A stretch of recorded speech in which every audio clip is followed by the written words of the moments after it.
Less than 5 minutes into our divorce hearing, my husband said, I want half of the 4.3 million inheritance her father left her. Welcome to her revenge. Let me tell you my new story. Less than 5 minutes after the divorce hearing began, my husband stood before the judge and said coldly, I want half of the $4.3 million inheritance her father left her. The courtroom erupted in whispers. My mother gripped her handbag so tightly her knuckles turned white. My sister lowered her head, barely daring to breathe. My husband turned to me, smiling as if everything was already in his hands. But when my lawyer placed an FBI-sealed USB drive on the table and said, "Please open it immediately," his smile vanished. "Thank you for being here. It genuinely means everything. Now tell me something. Where in the world are you watching this right now? City, country, time zone? Drop it below. You'd be surprised how far this room reaches." Note some elements of this story are fictional, added for storytelling purposes. Names and settings are coincidental. The message, however, is one I hope stays with you. Monday morning, June 2025, Pitkin County District Court, Aspen, Colorado. The courtroom was cold. Not the kind of cold that comes from air conditioning, the kind that settles in when everyone in the room is holding their breath. I sat at the defendant's table with my hands flat on the wood, my blazer the color of the deep end of a swimming pool, my face giving nothing away. 6 years of marriage had taught me one thing: David never expected I could be very, very still. He stood at the plaintiff's table in a charcoal suit that probably cost more than my first car. Custom fitted. Not a wrinkle. He looked like a man who had already decided how this story ended. He was wrong. Behind him, my mother Eleanor sat rigid in the gallery, spine straight, chin, lifted, the posture of a woman who believed composure was the same thing as dignity. Beside her, my sister Elena had her hands folded tight in her lap. She hadn't looked at me once since we walked in. The seat next to Elena was empty. Jack's seat. Nobody mentioned it. Nobody had to. Judge Patricia Holloway entered from the side door, and the room snapped to attention. She was a woman in her late 50s, silver hair pulled back with surgical precision, reading glasses already perched on her nose. She didn't waste a second. Be seated. Her voice filled the room without effort. We're here in the matter of Whitmore versus Whitmore. Counsel for the plaintiff, you may proceed. David's attorney, a sharp-featured man named Gerald Pitt, rose from his chair like he'd been waiting for this moment his entire career. He buttoned his jacket, he cleared his throat, and then he smiled at the judge the way men do when they think the outcome is already decided. Your Honor, Pitt said, the Whitfield Family Trust was established prior to the marriage of my client David Whitmore and the respondent Clara Whitmore.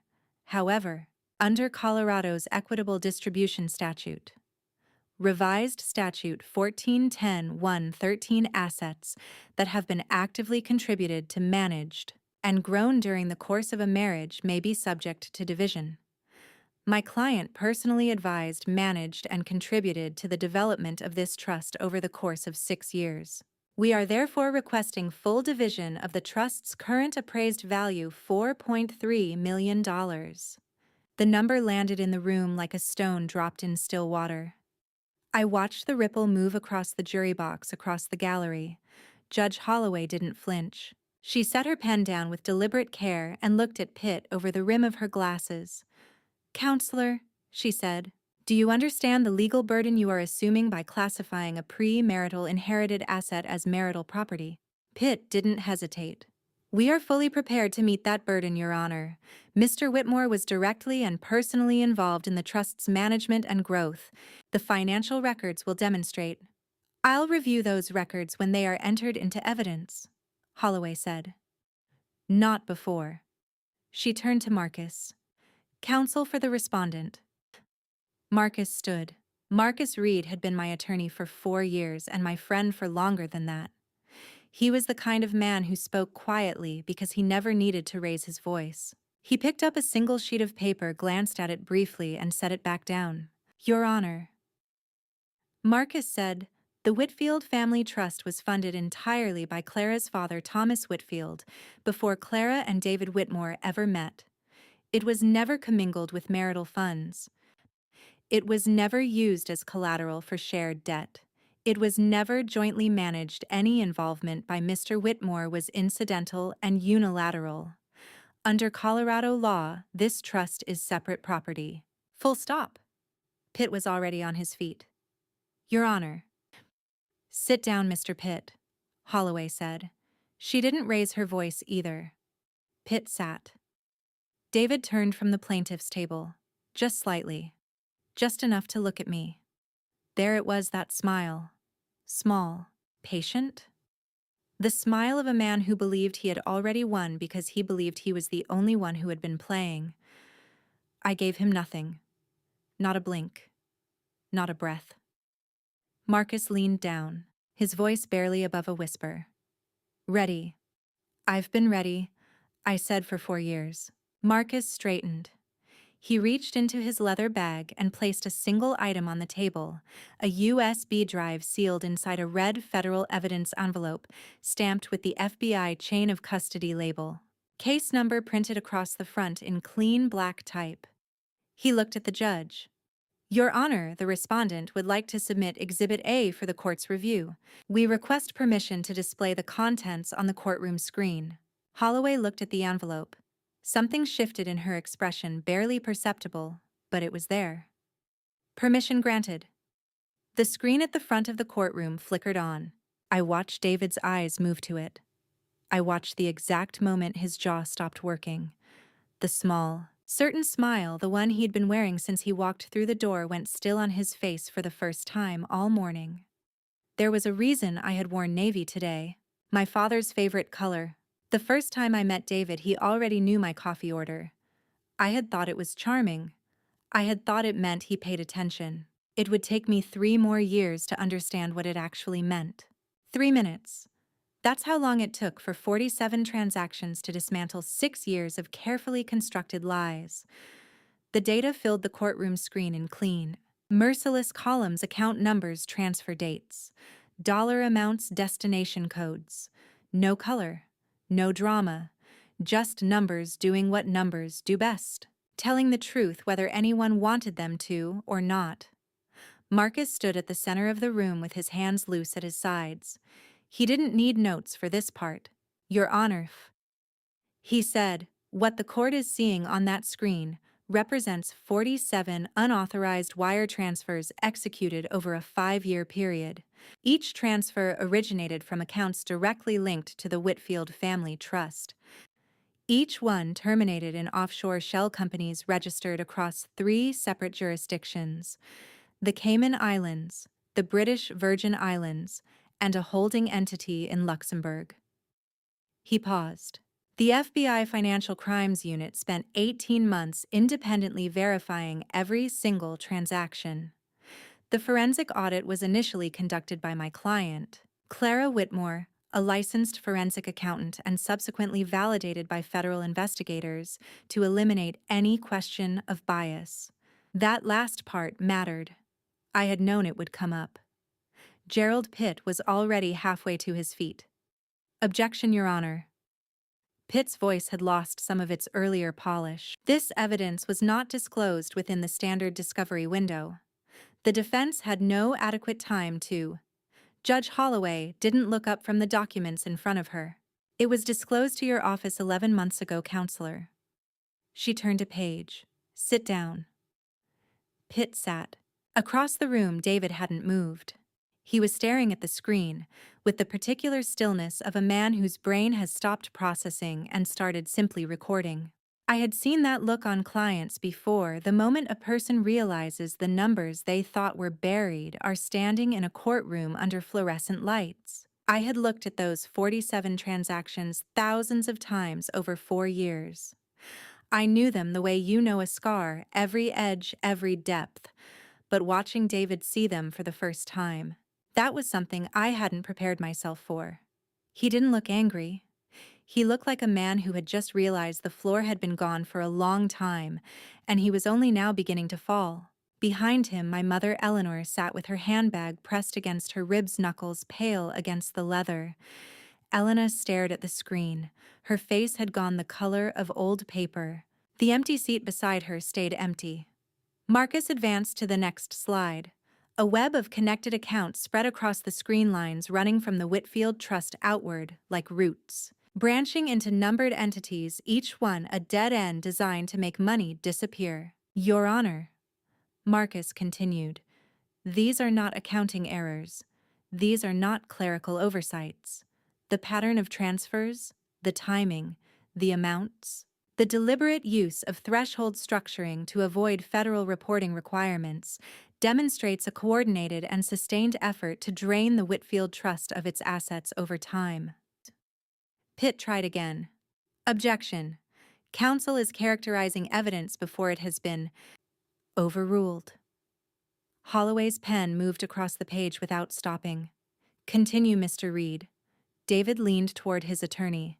I couldn't hear what he said, but I could read the shape of it: short. Urgent, the kind of words a person uses when they need someone to fix something that cannot be fixed. Pitt responded in a low voice without looking at him. David leaned back. He pressed 2 fingers to his mouth. And for the first time since we had walked into this courtroom, he looked at me, really looked at me like he was trying to calculate how much I actually knew. All of it, I thought. I know all of it. Judge Holloway set down her pen.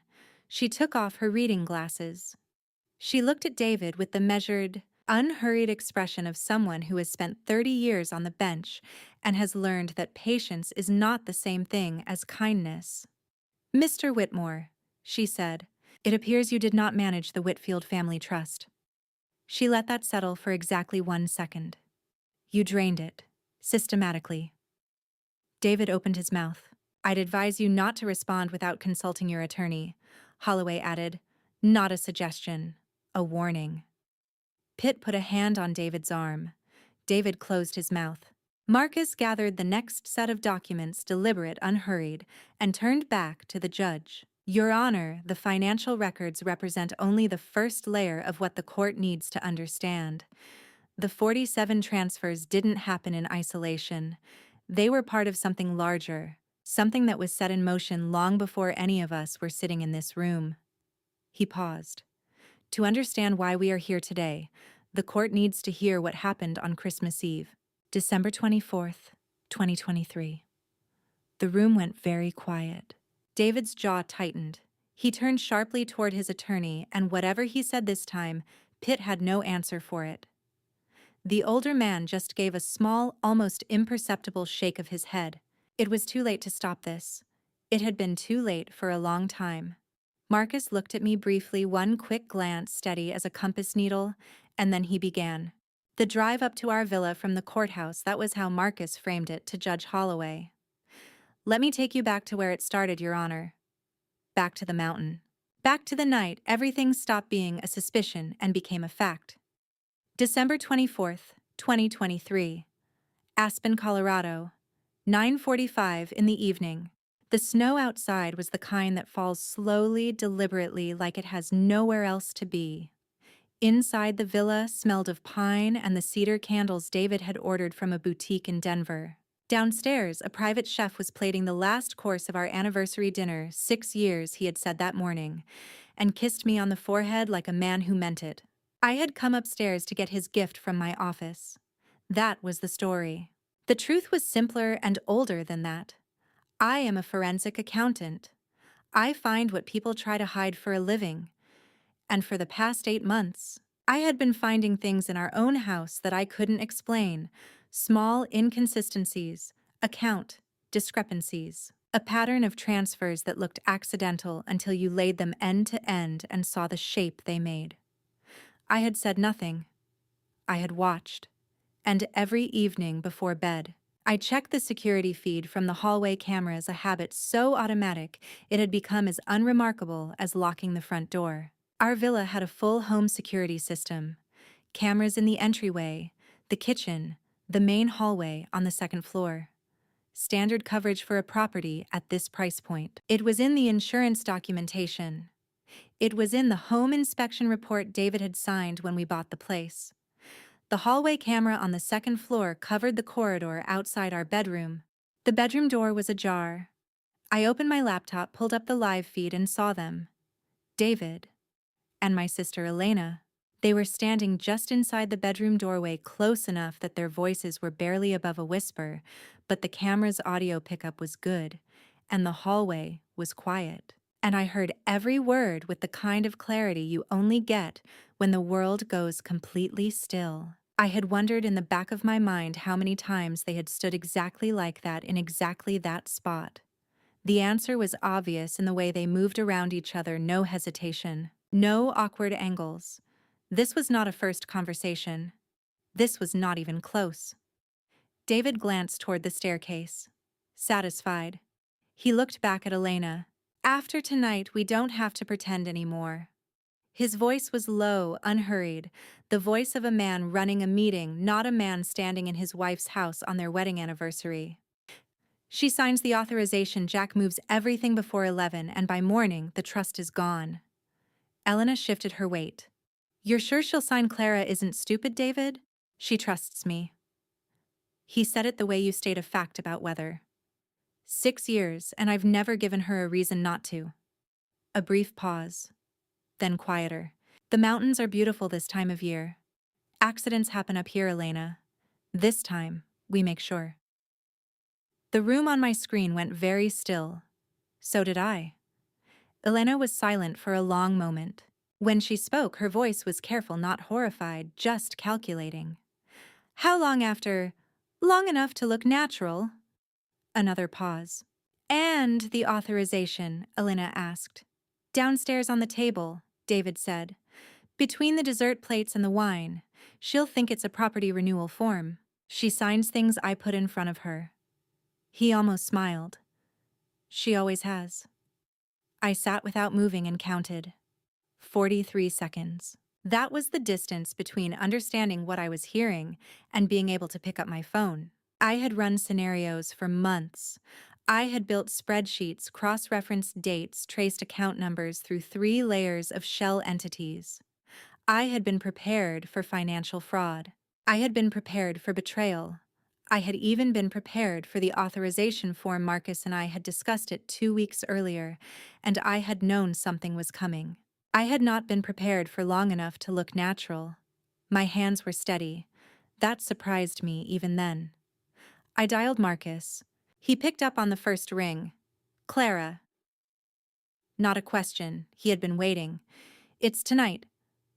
My voice came out even and quiet, which was not how I felt, but was the only version of myself I could afford right now. The authorization, the transfer, all of it. Are we ready? Ryan confirmed his position 20 minutes ago. Marcus Reed, my attorney.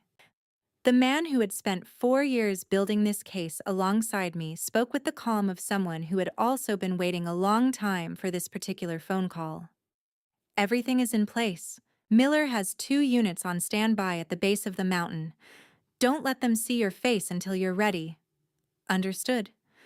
Clara. A brief hesitation, the only one he allowed himself. You don't have to go back down there. Yes, I do, I said. If I don't, they move the timeline and we lose Jack's transfer window. I paused. And I need to see his face when he puts that paper in front of me. Marcus said nothing for a moment. 2 hours, I said. I just need 2 hours. I'll be watching the feed, he said. The whole time. I ended the call, closed the laptop. The mirror above my desk gave me back my own reflection hair, still neat earrings, still straight anniversary dress, still exactly right. I studied the woman looking back at me the way I study a balance sheet, looking for anything out of place, anything that would give me away.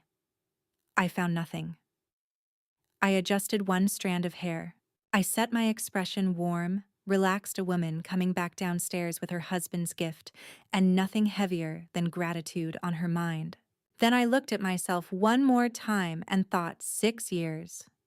He spent 6 years building this, and the most important performance of my entire life fits inside the next 2 hours.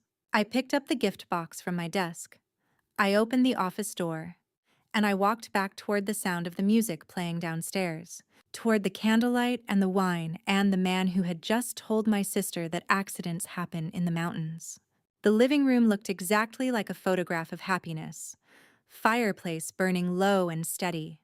2 bottles of champagne, one open, one waiting. The dining table cleared except for the dessert plates and a cluster of white candles burning down to their last quarter-inch. Someone had put on Sinatra. David had thought of everything. He always thought of everything. That was the problem. Eleanor sat in the armchair closest to the fire, a glass of Bordeaux balanced on her knee, her posture the kind you develop after decades of deciding that elegance is the same as control. She didn't look up when I came downstairs. She rarely did. Jack Calloway stood near the window with his back to the room phone in one hand, drink in the other.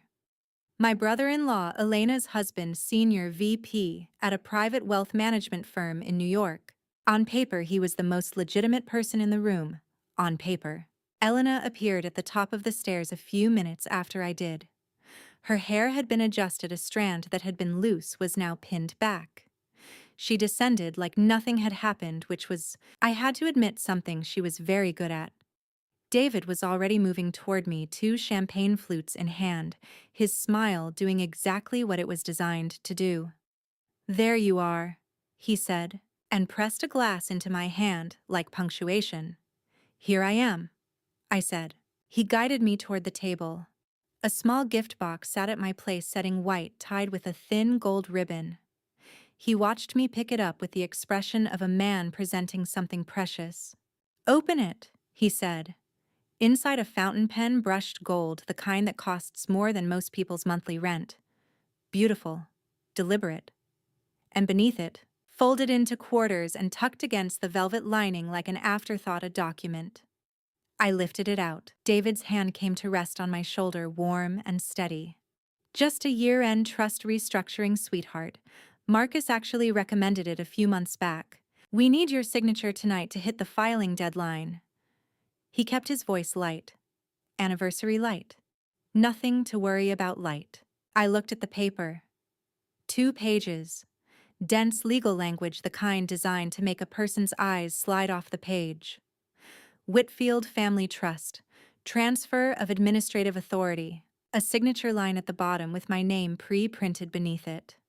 Tonight, I let a small wrinkle of confusion onto my face, just enough. On our anniversary. I know. He squeezed my shoulder. "I'm sorry about the timing. It really can't wait past midnight." Eleanor set down her wine glass. "Don't make it into something it isn't, Clara." Her voice had the particular flatness of a woman who has long since stopped pretending to like me. "It's paperwork. Sign it and have your champagne." "Your mother's right," Jack said, turning from the window just enough to join the conversation without fully committing to it. He slid his phone into his jacket pocket. "Standard authorization procedure. I processed 3 similar ones this week alone.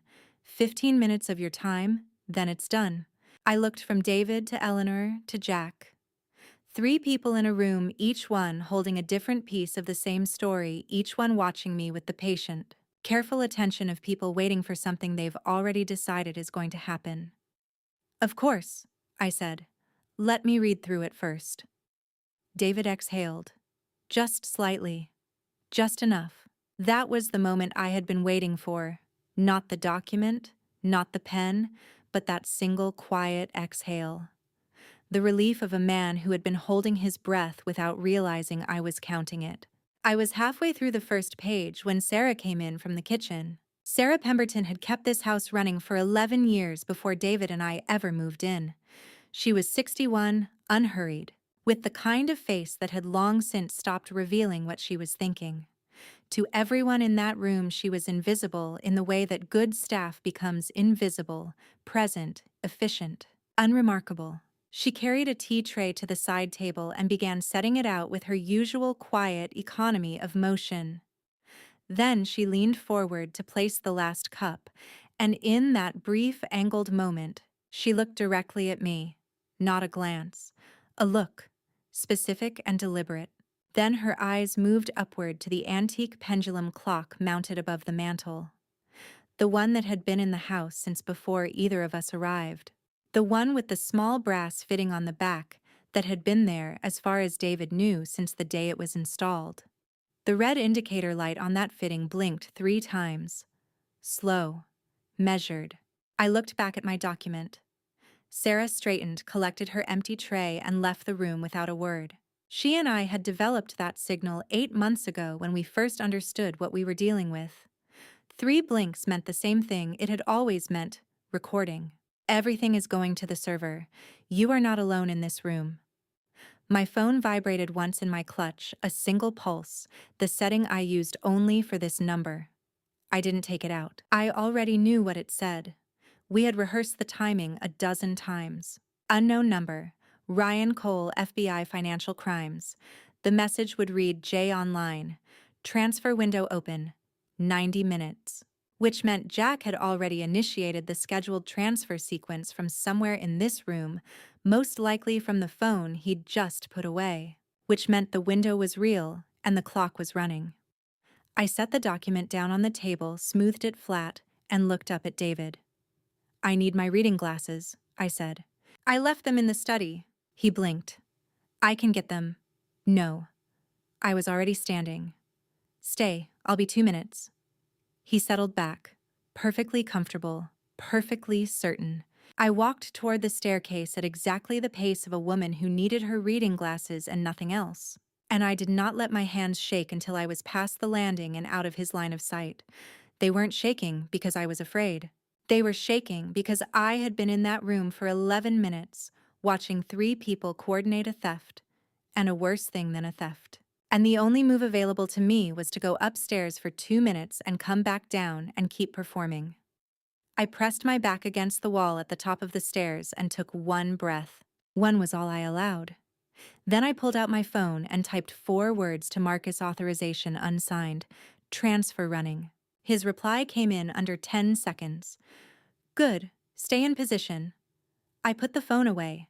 I straightened my dress, and I went back downstairs to sign nothing. I made it to the top of the stairs before I let myself breathe again. The study door closed behind me. I didn't turn on the overhead light, just the small lamp on the desk enough to see by. Not enough to cast shadows through the gap under the door. Downstairs I could hear Jack refilling his glass, Eleanor saying something to Elena in a low, flat voice. The particular quiet of people waiting for an outcome they believe is already secured. I dialed Marcus. He picked up before the second ring. Talk to me. The authorization is on the table, I said. He wrapped it inside a gift box. Fountain pen on top, document underneath. Told me it was a year-end restructuring and that you recommended it. A brief silence. He used my name. He used your name. Noted. Marcus's voice didn't change, but I knew him well enough to hear what was underneath it. Jack connected to the foreign exchange routing system approximately 9 minutes ago. Ryan has visual confirmation from the adjacent property. Everything going through that network tonight is being captured in real time. The warrant still holds federal surveillance order active since June 23rd. Anything recorded tonight is fully admissible. Every transfer Jack initiates, every communication in or out of that house, it goes directly to a secure FBI server. He paused. I told you Thomas was 30 minutes out. He made better time than expected. Clara, he's closer. I was about to respond when I heard it. 3 knocks. Slow, deliberate, coming from the back of the house, the service entrance off the kitchen, the door that faced the tree line rather than the road. The door David never used because it wasn't the kind of entrance a man like David used. I have to go, I said. Go, Marcus said. I'll be on the line. I slipped out of the study and took the back staircase, the narrow one the staff used tucked behind the pantry wall. It brought me out beside the kitchen, out of the sightline of the living room. I opened the back door. The cold came in first. Then the light from the doorway fell across him, and I stood there for a moment that had no measurable length, because the man standing in the snow was someone I had spent 2 years learning to think of as gone. Thomas Whitfield was 64 years old and looked like he had earned every year of it. His coat was heavy wool, dark green, dusted with snow across the shoulders. His hair had gone fully silver in my memory. It had been mostly dark-touched at the temples. He was thinner than I remembered. His eyes were the same. He was carrying a leather briefcase, worn at the corners, the kind that has been used for actual work rather than appearance. He had parked a quarter-mile down the access road and walked through the trees to avoid the front drive. I found this out later. At the time, all I could process was that he was standing in my doorway, and he was alive. Dad. The word came out smaller than I intended. He stepped inside and put one hand on my shoulder, firm, steady, the way you hold on to something you were afraid you'd never get back. "I'm sorry it took this long," he said. I pulled the door shut behind him, keeping my voice low. "They told me you were dead. There was a memorial. Mom spoke at it." "I know." He set the briefcase on the kitchen counter without letting go of my shoulder. "Your mother is very good at arranging things on short notice. Jack staged the accident." It wasn't a question. Marcus had walked me through the mechanics of it months ago, a mountain road outside Telluride black ice that wasn't entirely black ice, a guardrail that had been partially unbolted 3 days before. He needed me gone before I could execute the new will, Thomas said. The accident put me in a hospital in Grand Junction for 6 weeks. By the time I recovered enough to know my own name reliably, Eleanor had filed the missing persons declaration and liquidated the Denver property. Vivian Hart. My estate attorney had a standing arrangement. A property outside Durango registered under a corporate name she'd held since 1987. I lived there. Cash only. No digital footprint. Marcus knew the address. Sarah knew the address. Nobody else did. He paused. A man with a documented traumatic brain injury claiming his wife arranged his accident to steal his estate. No physical evidence at that point. No documentation. You tell me which judge takes that case seriously. So you waited. Every day I waited was a day I didn't want to wait. But Marcus needed a complete picture financials chain of custody, the full scope of what Jack had been running through those accounts. And you needed to be safe first. He met my eyes directly. I wasn't coming back until I could make sure coming back didn't put you in more danger than you were already in. How long have you been in contact with Marcus? Since June of 2021. He found me through Sarah. Of course. Sarah, who had worked in this house before David and I arrived, who had installed that clock fitting with a steadiness that suggested she had done careful things before. Who had looked at me across a tea tray tonight with the eyes of a woman keeping a very long promise. Thomas lifted the briefcase onto the kitchen table and unlatched it. Inside, a bound stack of documents separated by colored tabs. The original Whitfield family trust instrument. Property deeds. A chain of title record for every asset Eleanor had moved in the 2 years following Thomas's disappearance. Bank records with handwritten annotations in Thomas's careful, precise hand. And at the bottom, a sealed envelope. No label. Just a single line of Thomas's handwriting across the front for Clara. When it's time. Everything Eleanor concealed is in here, Thomas said. Everything Marcus needs to complete the federal filing. He touched the envelope briefly. And there is one more thing. Something I found 2 months ago. It changes what you think you know about this family, Clara. About Elena. About why your mother did what she did. I looked at the envelope. My name in my father's handwriting, careful, unhurried the way he signed birthday cards when I was young. I didn't open it. Not yet.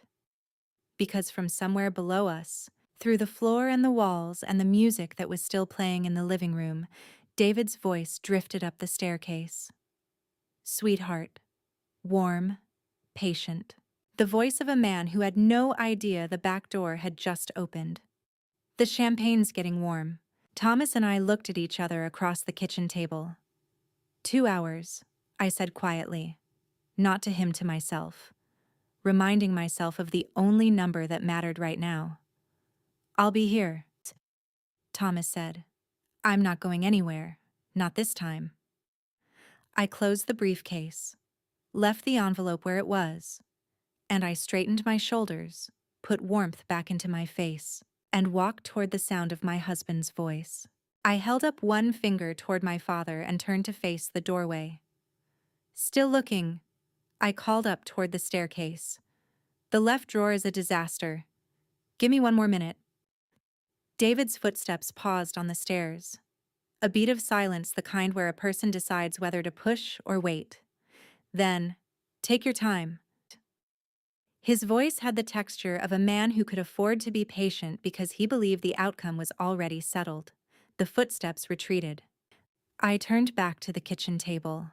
The envelope was already open in my hands. I had broken the seal the moment I heard his feet stop moving, buying myself seconds while I still had them. Inside was a single folded sheet, a laboratory report header, a case reference number, 2 DNA profiles laid out in parallel columns, clean and precise, the way scientific documents always are. The kind of language that has no interest in how you feel about what it's telling you. I read it once. Then I read it again. Elena isn't your biological daughter, I said. My voice came out flat, which was the only honest register available to me at that moment. My father stood across the table with his hands resting on the leather of the briefcase, watching me the way a person watches someone absorb something that cannot be taken back once it lands. Her biological father is Richard Harmon, he said. Eleanor's business partner in 1994. They ran a real estate development firm together in Phoenix for about 4 years before your mother and I married. The partnership dissolved when Eleanor moved to Denver. Harmon stayed in Arizona. He paused. I suspected for years. Elena has his jaw, his coloring. I never said anything because I had no proof, and because I told myself it didn't change who she was to me. A beat. Then I went into hiding, and I had nothing but time, and Sarah was able to retrieve a sample from the house. What kind of sample?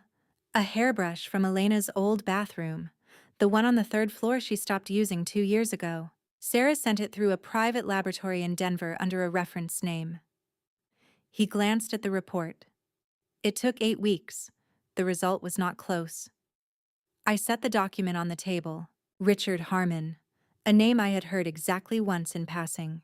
Years ago, Eleanor mentioning a former colleague with the practiced indifference of someone who had decided long ago to classify a person as irrelevant. I had filed it away the way you file away the details of a life that doesn't belong to you. Does Elena know? I asked. No. Thomas said it without hesitation. And your mother will never tell her voluntarily. To Eleanor, this information is a liability, not a truth. It always has been. But Jack knows. Jack found out approximately 2 years ago.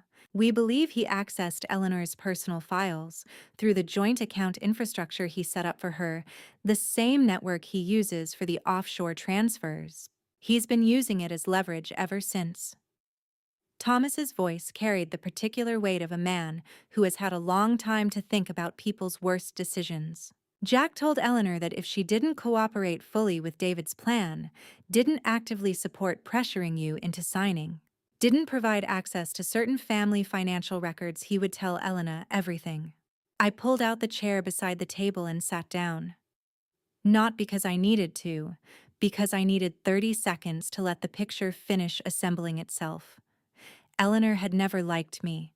I had spent years trying to understand it in personal terms.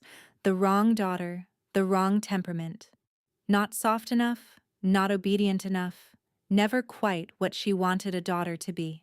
I had cataloged her coldness and filed it under that simply who she is and moved on. But it had never been about me. Elena had no legal claim to the Whitfield family trust, not a dollar of it. Because Thomas Whitfield was not her father, and the trust had been established in Thomas's name for Thomas's bloodline, with provisions that were specific and documented and enforceable. Elena could not inherit from a man she was not related to. Not without a legal challenge that would require exposing exactly what Eleanor had spent 30 years concealing. David couldn't take the trust through Elena. There was nothing to take. But I was Thomas Whitfield's daughter, the only one, which made me the only door. She never protected Elena, I said. The words arranged themselves without effort because they were simply true. Every decision she made cooperating with Jack pressuring me to sign, letting David run this entire operation through our marriage, none of it was about protecting Elena. It was about protecting the secret. Your mother has been protecting that secret since before you were born, Thomas said. Elena is collateral. You were the mechanism, and I was the obstacle that needed to be removed. The kitchen was quiet. Upstairs, the house made the small sounds that old houses make in winter, settling wood, the faint tick of a heating system. Somewhere in the living room, the music had changed to something slower. I folded the DNA report and placed it inside my blazer pocket, flat against my chest, next to the phone with Ryan's last message still on the screen. When this is over, I said, Elena is going to find out. Yes, Thomas said. She is. She won't take it well. No, she won't. He looked at me directly. But that is not your responsibility to manage tonight.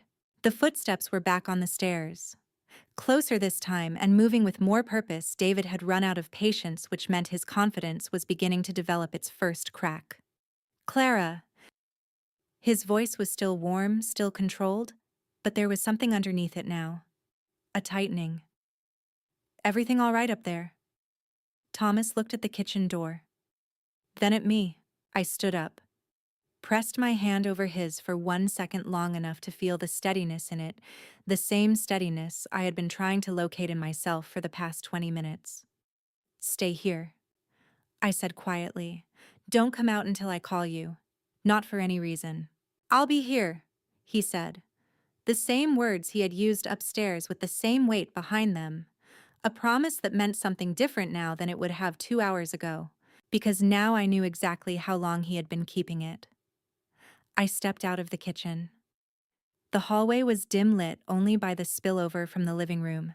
David was standing at the base of the main staircase, one hand on the newel post, looking up. He turned when he heard my footsteps. Found them, I said, and held up my reading glasses, the ones I had actually retrieved from the study on my way down. The detail mattered. The details always mattered. He studied my face for a fraction of a second longer than he should have. I held his gaze and let him find nothing. Good, he said. He smiled and extended his hand toward the living room. Then let's finish what we started. I smiled back, the envelope pressed flat and silent against my ribs, and I walked with him into the room where my mother and my sister and the man running an illegal wire transfer were waiting for me to pick up a pen. David had gone ahead. He had held the living room doorway open for me, then stepped through first when I paused and said, I needed a moment just getting my bearings. The back hallway is darker than I remembered. He had accepted that the way he accepted most things I said without question, because he had never had a reason to question me, and because tonight of all nights he needed everything to feel frictionless. The living room swallowed him. The door swung halfway closed behind him.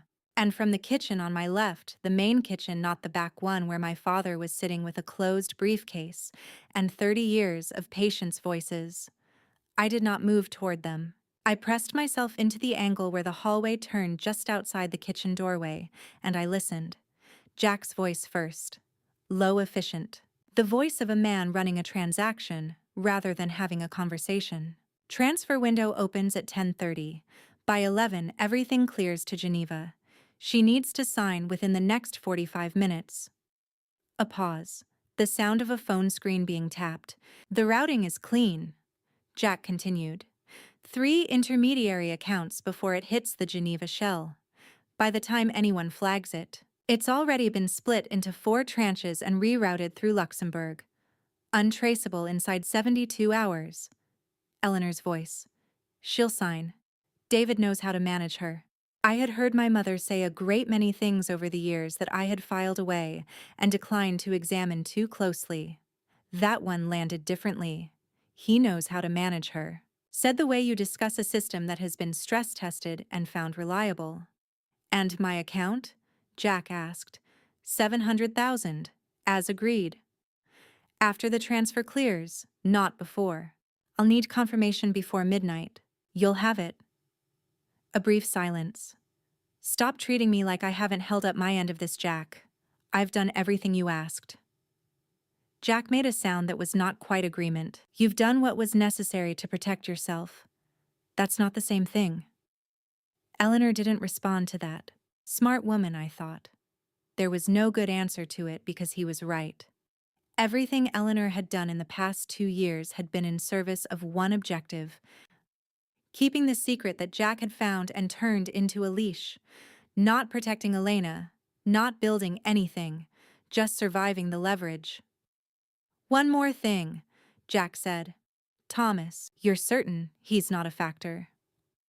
The kitchen went very quiet. I pressed my shoulder blades flat against the wall and did not breathe. Thomas has not been a factor for 2 years, Eleanor said. Her voice had dropped half a register, not softer but more contained, the way people speak when they are being careful with their words. Keep it that way. She did not say since he died. She did not say since the accident. She said has not been a factor. Present tense framing applied to a past condition. My mother knew my father was alive. I had suspected it. Marcus had theorized it, that Eleanor's behavior in the aftermath of the accident had been too controlled, too efficient, too immediately useful to her own interests to belong to a woman in genuine grief. But hearing it stated as a management directive in a kitchen conversation on Christmas Eve settled the question with a finality that left no room for alternative interpretation. She had known. For 2 years she had known, and she had said nothing, and she had stood at a memorial service and accepted condolences from people who genuinely believed her husband was dead. My hand found the wall beside me and pressed flat against it. She talks about it the way people talk about inconvenient weather, I thought.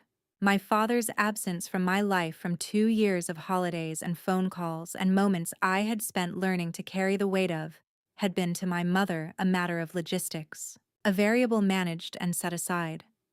I heard Jack's chair shift, the sound of him standing. 45 minutes, he said. I'll be watching the confirmation screen. Then go watch it, Eleanor said, and let David do his job. Footsteps. Jack moving toward the hallway.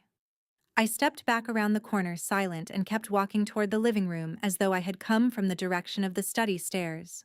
By the time Jack emerged from the kitchen doorway, I was already 3 paces past it, moving with the unhurried purpose of a woman who had been searching for her reading glasses and found them. He glanced at me. I gave him a small, distracted smile, the one that says, "I'm not paying attention to you," and he looked away. The living room was warm and overlit, and smelled of the candles that were now burning low. Elena had moved to the armchair by the window.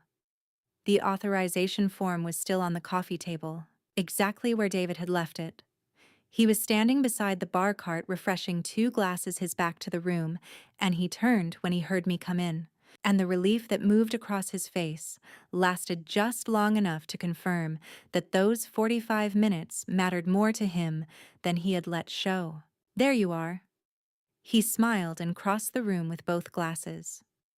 I was about to send a search party. Sorry. I took the champagne. The back hallway is darker than I remembered. I got turned around for a second. He studied my face with the trained attention of someone who has spent years watching for cracks in a particular surface. I met his eyes and let him find exactly what I wanted him to find. A wife who had been looking for her reading glasses in a dark hallway, slightly flustered, slightly apologetic, ready to sit down and finish the evening. Come sit, he said, and his hand found the small of my back. I sat. The authorization form was 6 inches from my right hand. The pen, the beautiful, expensive pen from the gift box, was resting across it at a precise diagonal, positioned like a stage prop, because that was exactly what it was. Eleanor came in from the kitchen and resumed her seat without looking at me. Jack settled near the window again, phone face down on the armrest, one eye on the clock above the mantel, the antique clock, Sarah's clock. 3 blinks, steady and silent, that no one in this room was paying attention to except me. Elena sat with her hands folded. She didn't look at David. David didn't look at her. They had the practiced non-acknowledgement of two people who had spent considerable time learning to be invisible to each other in shared spaces. 4 people. 1 room. 1 document on a table. All of them watching me with the patience of people who believed the last piece of the evening was about to fall into place. I picked up my champagne glass and took a slow sip. They've been waiting for me to pick up that pen, I thought. What they don't know is that I've been waiting 4 years for them to be sitting exactly where they're sitting right now. The clock above the mantel ticked. Jack's phone screen glowed once against the armrest and went dark. David leaned forward slightly and nudged the pen a half-inch closer to my hand. "Whenever you're ready, sweetheart," he said. I looked at the document. I looked at the pen. I looked up at him and smiled like a woman who was almost ready. 9:15.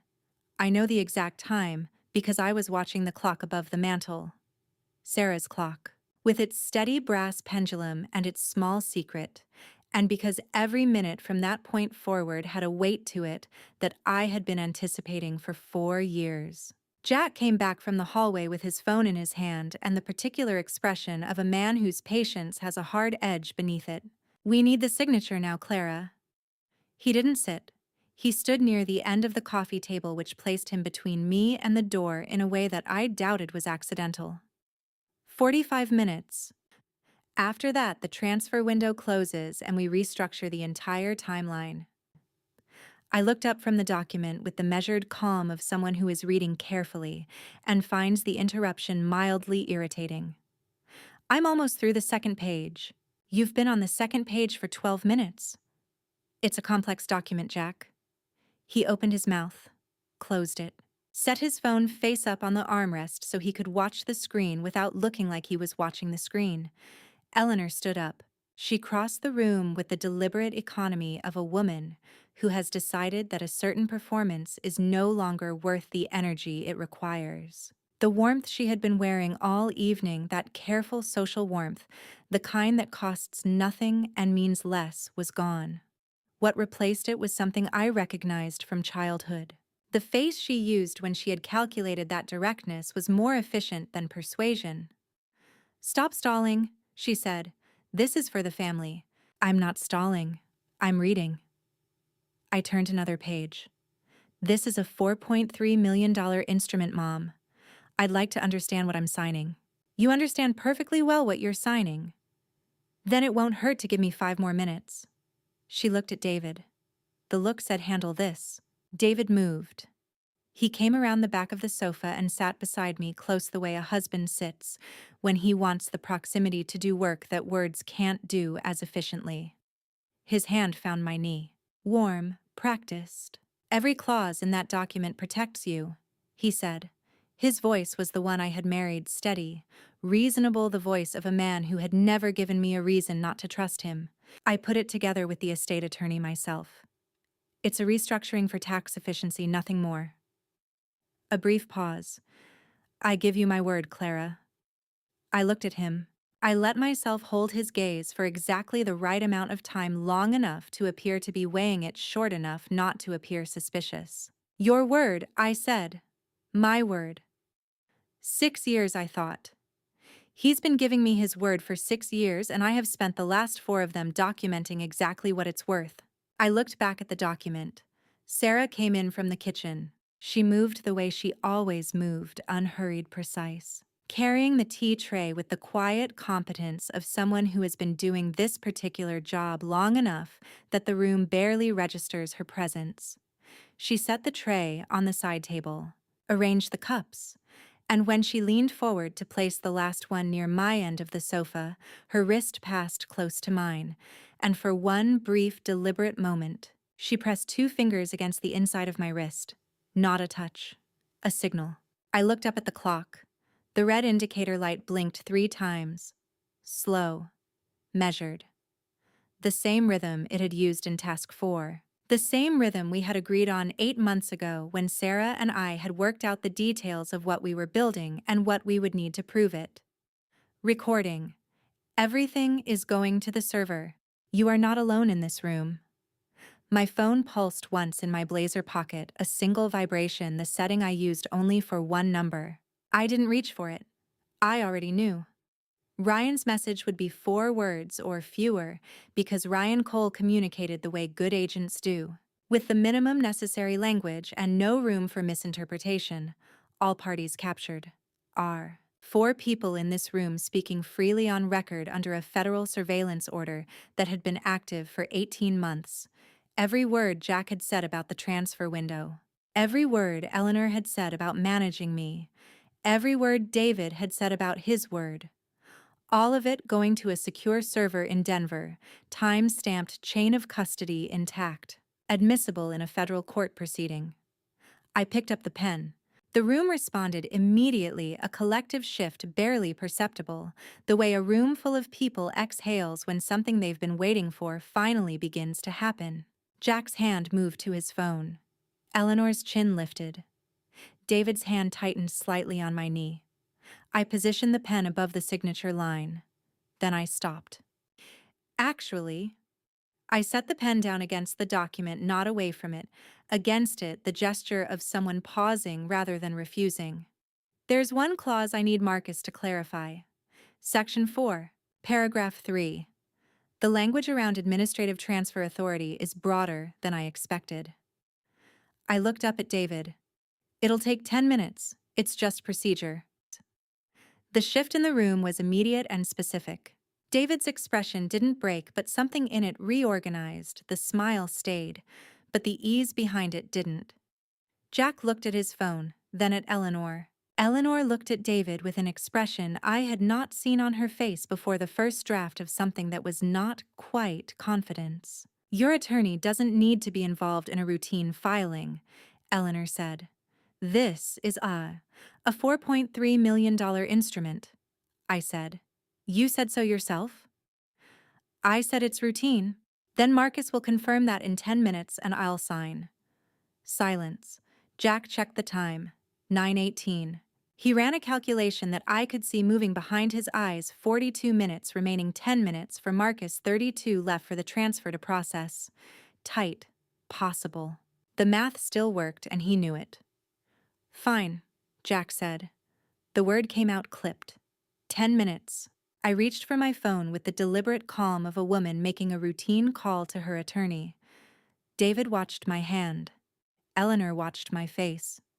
Jack watched the clock. None of them were watching Elena. She had been sitting in the armchair by the window for the past 40 minutes, hands folded, contributing nothing to the conversation.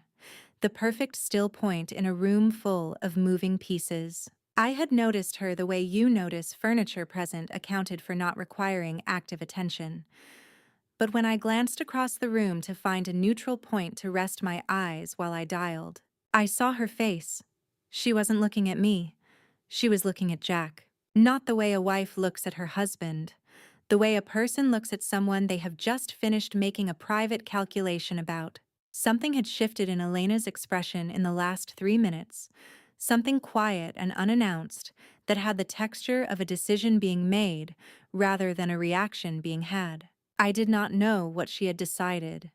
I did not know what had triggered it.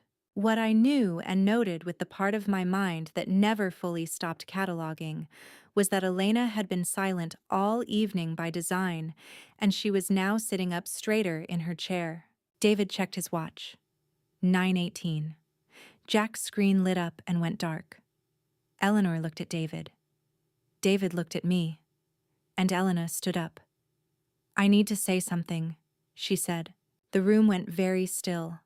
Whatever happens next, I thought wasn't in anyone's plan, including mine. I need to know you're still here before I tell you what she said next. Drop "I'm here" in the comments, because what Elena does in the next moment is the one thing David never planned for, and it unravels everything. This story contains fictional elements woven in for clarity and depth. If you'd prefer to step away now, this is a good place to do it. Still here? Good. Keep listening. The room held its breath. Elena was standing in the center of it, between the coffee table and the window. In the narrow geography between where I was sitting and where Jack had been standing, and every person in that room had stopped, moving in the particular way people stop, when they sense that something has just changed and they don't yet know the shape of it. She was looking directly at me. I had known Elena my entire life. I knew the specific texture of her performances, the ones she gave for rooms for approval for effect. This was not that. Her chin was up, and her hands were still, and what was on her face was the expression of someone who had made a calculation and decided to act before the window closed. She had watched all evening. She had watched David work, the room, watched Jack monitor his phone, watched Eleanor perform the role of supportive family while quietly coordinating a transfer that would leave everyone with their agreed-upon share. And somewhere in the last 40 minutes, Elena had done the arithmetic and arrived at a number she didn't like. Her share was not in the plan. "You deserve to know the truth before you sign anything," she said. Her voice was steady. She had rehearsed this or something like it. "I'm pregnant. It's David's." The fireplace crackled. Sinatra kept playing from the speaker on the shelf some song about the way you look tonight, which under any other circumstances would have been almost funny. Eleanor's reaction was instantaneous and unmistakable. Her spine straightened, her chin lifted, and something moved across her face that I had rarely seen there directed at anything involving me. Hope. Raw, immediate, the hope of a woman who had just been handed a narrative that served her perfectly, a grandchild, a claim, a reason for everything to have been worth it. David went pale, not the pale of a man who has been caught. The pale of a man watching someone detonate a device he didn't know was in the room. His jaw tightened. His eyes moved to Elena with an expression I could only describe as controlled fury wrapped in something that looked for just a moment almost like fear. She had broken the script. 5 hours from completion, Elena had stepped off the agreed path and driven a stake into the center of the plan. Jack said nothing. I looked at him. He had set his phone down on the armrest with the slow deliberateness of a man setting down something that has become irrelevant.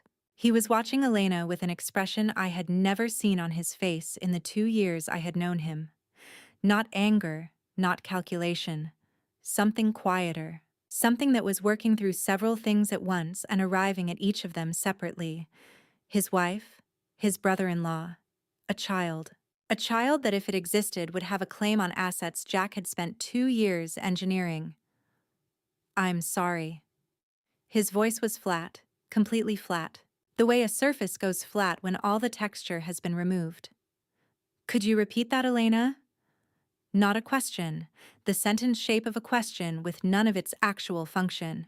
Elena turned toward him. The steadiness in her voice developed its first fault line. "Jack, this isn't the time. You are telling this room," he said, and he spoke with the careful precision of a man who is choosing each word so that no one can later claim they misunderstood him, including me, "your husband, that you are carrying your sister's husband's child. On Christmas Eve, in front of witnesses. What's between David and me is what exactly—" Jack took one step forward, not aggressive, deliberate.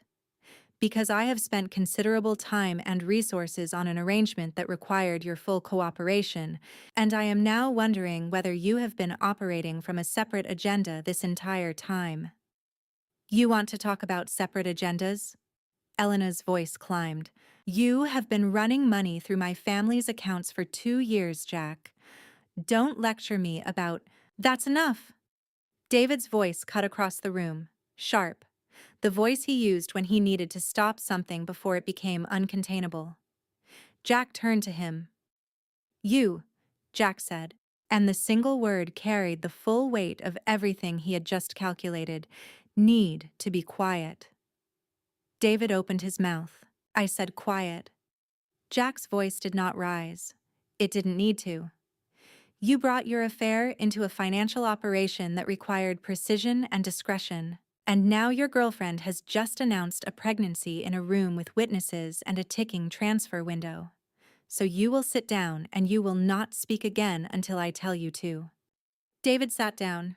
I watched this happen. I watched the man who had spent 6 years being the most controlled person in every room he entered get managed into silence by the business partner who was now deciding whether the partnership still had value. It was from a purely observational standpoint extraordinary. I reached into my blazer pocket. Not for the DNA report. For my phone. I placed it on the coffee table face-up speaker on. "Marcus," I said, "are you there?" The room went silent with a totality that I had not heard since the moment the screen lit up in the courtroom 18 months later, with 47 transactions on display. Marcus's voice came through the speaker clearly, calmly, without preamble. "I'm here, Clara." No one in that room moved.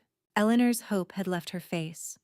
What replaced it was the expression I knew best from her, the rapid, internal recalculation of a woman who has spent decades managing information and has just realized she may have lost track of a variable. David stared at the phone on the table as though it were something that had appeared without explanation. Jack looked at it, then at me. And in that look, in the specific quality of the silence between us, I saw the moment he understood that the phone had been ready before Elena stood up. That the phone had been ready before Jack announced the transfer window. That possibly the phone and the person on the other end of it had been ready for considerably longer than tonight. Elena sank back into her chair. For 6 years, David had been the most capable person in every room he chose to enter.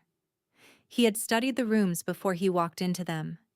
He had learned the people before he met them. He had arrived at every situation having already determined how it would end, but he had never been in a room like this one. He hadn't known what this room was. He had walked in thinking it was the final scene of his plan, and it had been the first scene of mine. I looked at him across the coffee table, and I watched him begin to understand the difference. Nobody moved to turn off the speaker. That was the first thing I noticed. 5 people in a room, and not one of them reached for the phone on the coffee table to end the call. David could have. Jack could have. Even Eleanor, who was closest to the door, could have walked out and removed herself from whatever was coming. None of them did. Which told me something about the particular kind of paralysis that descends on people when they sense that the information arriving is going to find them regardless, that walking away from the phone wouldn't stop the words. It would just mean hearing them under worse circumstances later. Marcus gave them exactly 3 seconds of silence before he continued. In February of 2021, he said, Clara was involved in a single-vehicle accident on Route 82 outside Aspen. The official report cited mechanical failure. We retained an independent certified engineer to re-examine the vehicle documentation 14 months later. A brief pause. The brake line on Clara's car was not a failure. It was a cut. Clean. Deliberate, made with a tool consistent with industrial cable shears. The original repair shop flagged an anomaly in their internal notes and did not include it in the insurance-facing report. We have both documents. David had not moved since I placed the phone on the table. He sat with his hands on his knees and his eyes fixed on a point approximately 6 inches above the phone. The expression of a man who has been trained to project composure and is currently discovering the limits of that training.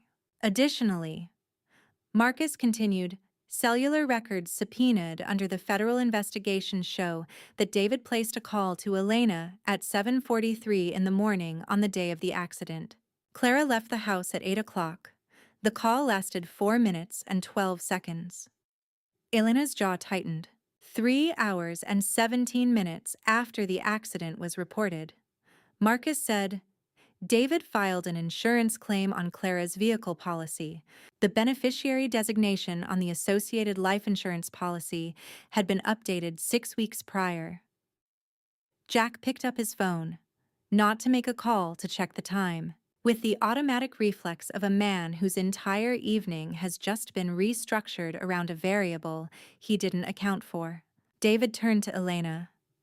The composure had developed a fracture not large, but visible, the kind that spreads if you press on it. You told me you deleted everything. His voice was low, careful. The voice of a man who is trying to have a private conversation in a room that has stopped being private. Elena looked at him with the steady calm of someone who has been holding a card for a long time and has just played it. I kept a copy, she said. Insurance. You, of all people, should understand that. Elena. If anything happened to me, she said, and I mean anything, an accident, a sudden illness, a fall down a staircase in a mountain villa, the full file goes to the FBI automatically. I set it up 2 years ago. She held his gaze. So no, you were never going to be able to fix this the same way twice. The room absorbed that. I watched David understand in real time the architecture of what Elena had built around him, not out of loyalty or love, but out of the same cold strategic intelligence that had kept her useful to him in the first place. They had been holding each other in place for 2 years, not partners, not lovers. Two people with enough on each other to make mutual destruction the only guaranteed outcome of separation. Eleanor stood up. She didn't do it dramatically.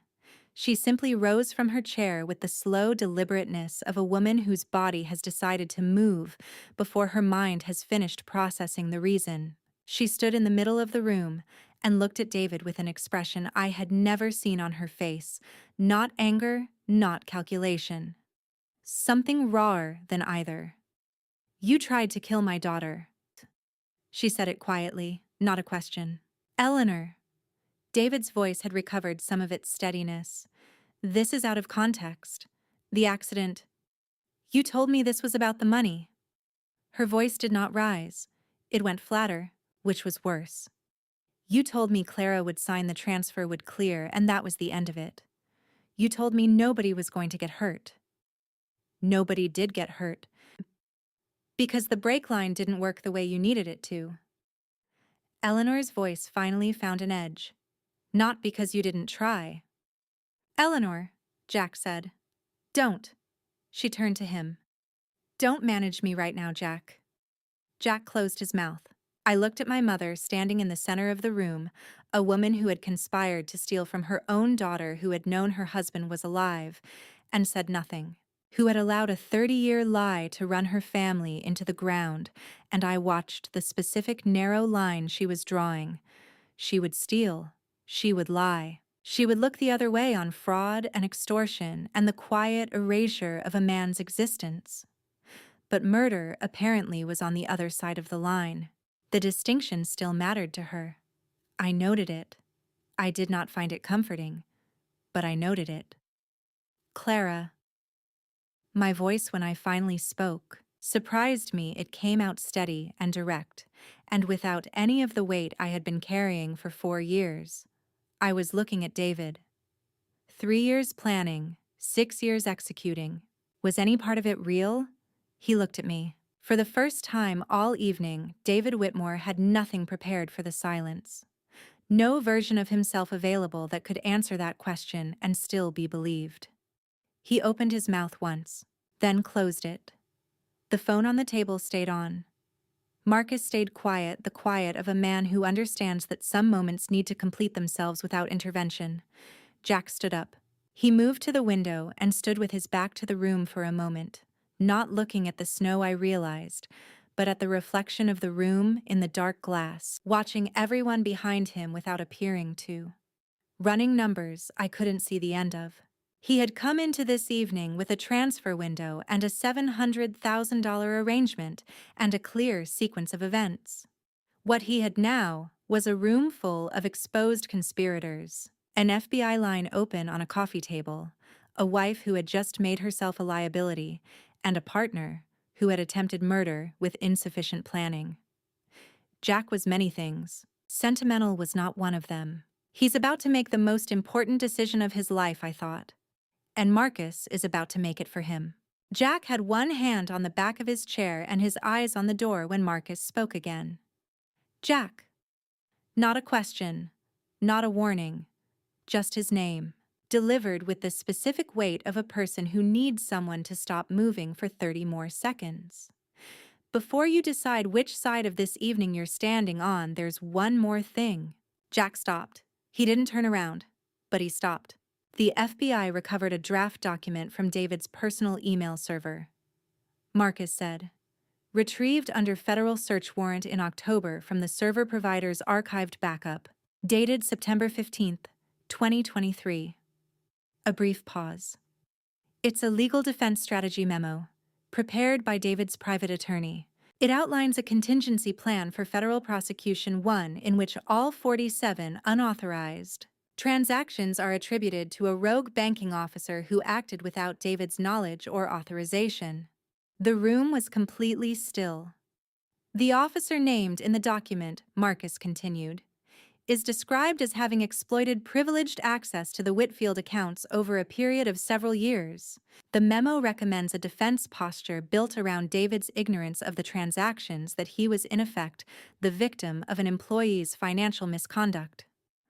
Another pause. The name used as a placeholder in the draft is Jack Calloway. Jack turned around. He looked at David with the expression of a man running a single, very clean calculation.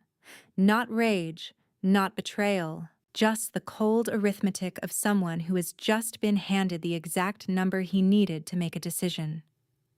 David did not look back. He was studying the middle distance with the focused intensity of a man who has decided that if he doesn't acknowledge something directly, it might resolve itself without his participation. It didn't work when he was 12. It wasn't working now. "How long have you had this?" Jack asked. He directed the question at the phone on the table. Which was the right instinct. Marcus was the only person in the room who would give him a straight answer. "Long enough," Marcus said. Specifically, long enough that the question of whether you cooperate tonight affects the answer to a different question, which is how much of what happens next you have any control over. Jack absorbed that. He set his glass down on the end table beside him slowly, the way you set something down when you're done with it, rather than just putting it aside. Then he reached back and lifted his jacket from the chair and held it in one hand. He looked at the room. Eleanor sitting rigid and silent, a woman who had moved 3 steps away from David's end of the sofa when nobody was paying attention. Elena still in her chair, watching Jack with an expression caught somewhere between panic and something she couldn't quite name yet. David studying the floor. And me. Jack looked at me for a moment that lasted exactly as long as it needed to. "I want a deal," he said. "Full cooperation. Every transfer, every account, every communication, every party. Complete disclosure starting tonight." He looked at the phone. "In exchange for substantial assistance consideration from the prosecutor's office. In writing. The U.S. Attorney's Office generally prioritizes the first person through that particular door," Marcus said. "Cooperation agreements tend to reflect the order in which people arrive. Then we shouldn't waste time." Jack glanced at his watch. "I have an FBI agent's direct line. I assume Agent Cole is already aware of the situation." "Agent Cole has been aware of the situation since approximately 9:15 this evening," Marcus said. "He's been waiting for your call." Something moved across Jack's face, not surprise exactly. More like the recognition of a professional acknowledging another professional's preparation. He buttoned one button on his jacket, picked up his phone. "I'll be outside," he said to the room, which was not an announcement so much as a statement of fact. He crossed to the door. His hand found the handle. "Jack?" Elena's voice came out high and sharp, the voice of someone who has just realized the geometry of the room has changed, and they are no longer near the center of it. "Jack, we need to talk." The door opened. Cold air moved through the room for a moment. The door closed. The sound of it was very final. Elena stared at the door, then at David. David was looking at his hands. Eleanor had turned slightly away from both of them. The posture of a woman quietly and efficiently removing herself from an association that had just become toxic. The alliance that had spent 2 years constructing tonight had taken approximately 11 minutes to collapse. 3 people in a room, and not one of them was looking at another. I stood up. Nobody stopped me. Nobody spoke. I crossed the living room without hurrying and pushed through the door into the back hallway. My father was standing at the kitchen table exactly where I had left him, coat still on, briefcase closed. The particular stillness of a man who has been patient for a very long time and is now simply waiting for the last piece to move. I went to the counter. The second drawer from the left, The one where Sarah kept the household files, the insurance documents, the maintenance records. Behind the utilities folder, in a plain white envelope with no label, was a manila folder I had placed there 8 months ago. I pulled it out. Inside, a set of medical records from a private reproductive health clinic in Denver, subpoenaed under the federal investigation. Elena's name on the header, date range spanning 3 years. The relevant notation on the third page flagged with a paperclip.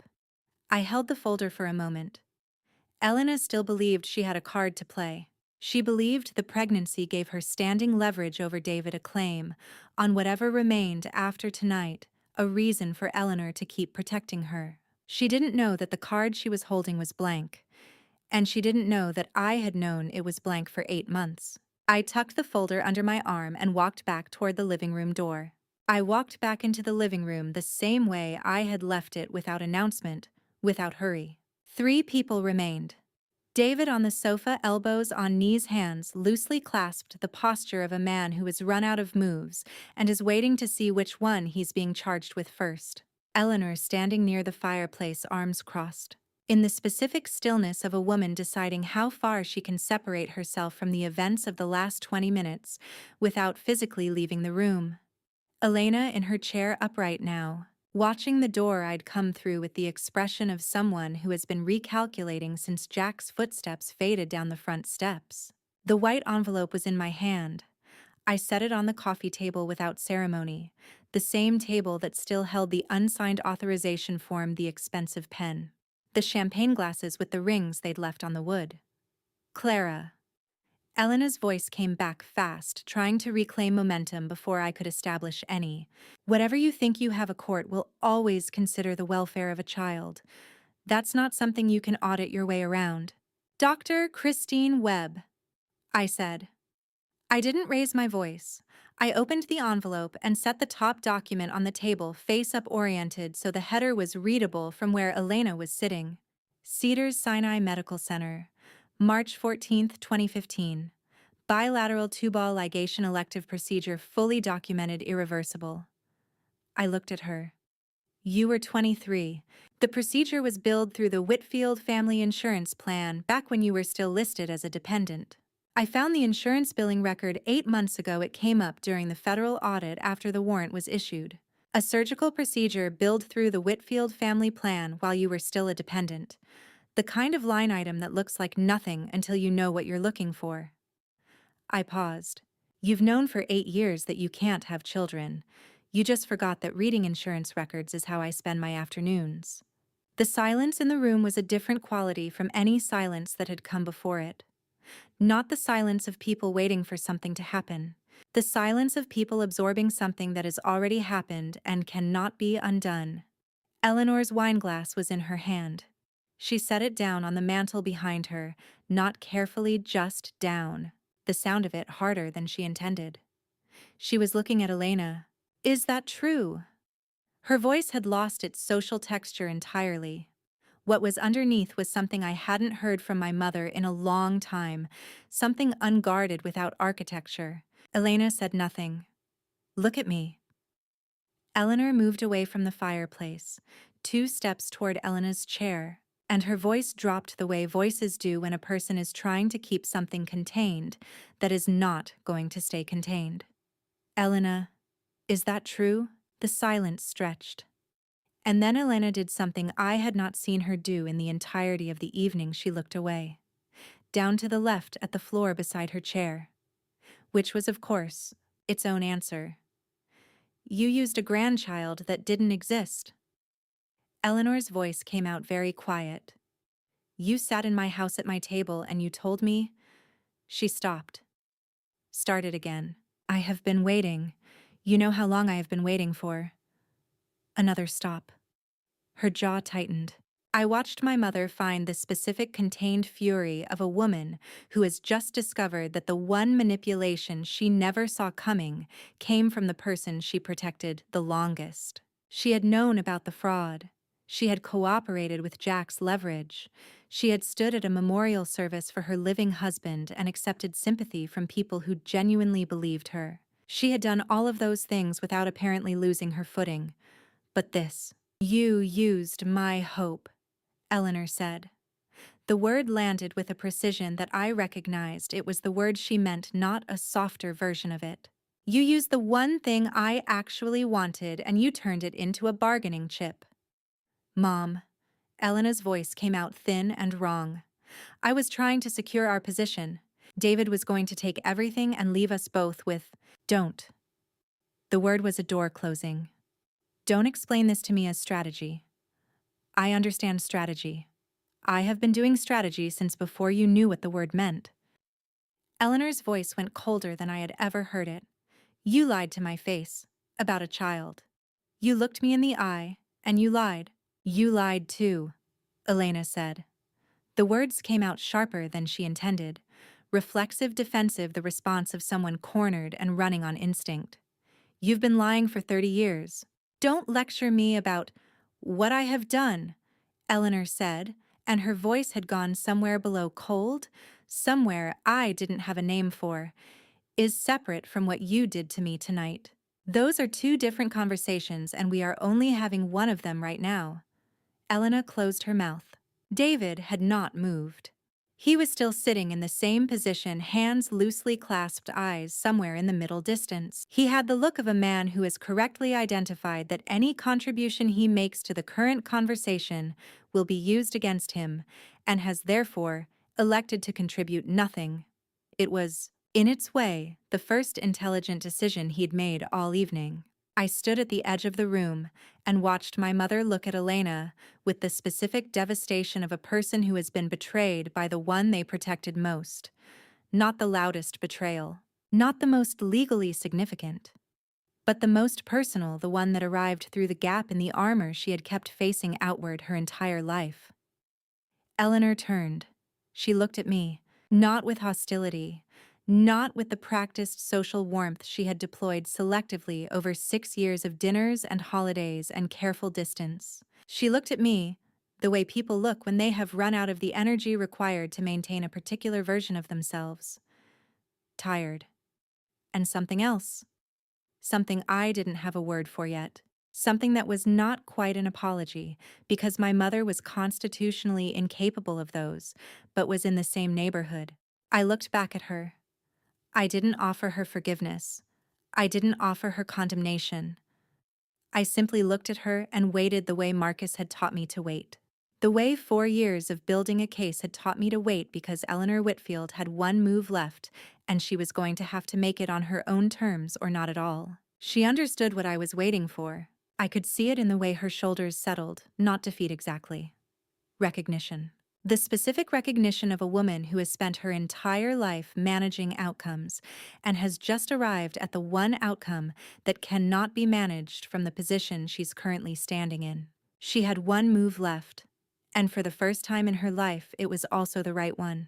Eleanor's hand went into her handbag with the deliberate motion of someone who has rehearsed this moment not for drama, but because rehearsal is the only way she knows how to do anything that costs her something. She pulled out a single folded sheet, set it on the coffee table beside the unsigned authorization form, beside the medical records, beside the champagne glasses, beside all the other documents that had accumulated on that table over the course of the evening like evidence at a scene, which I supposed was exactly what it was. Geneva account, she said.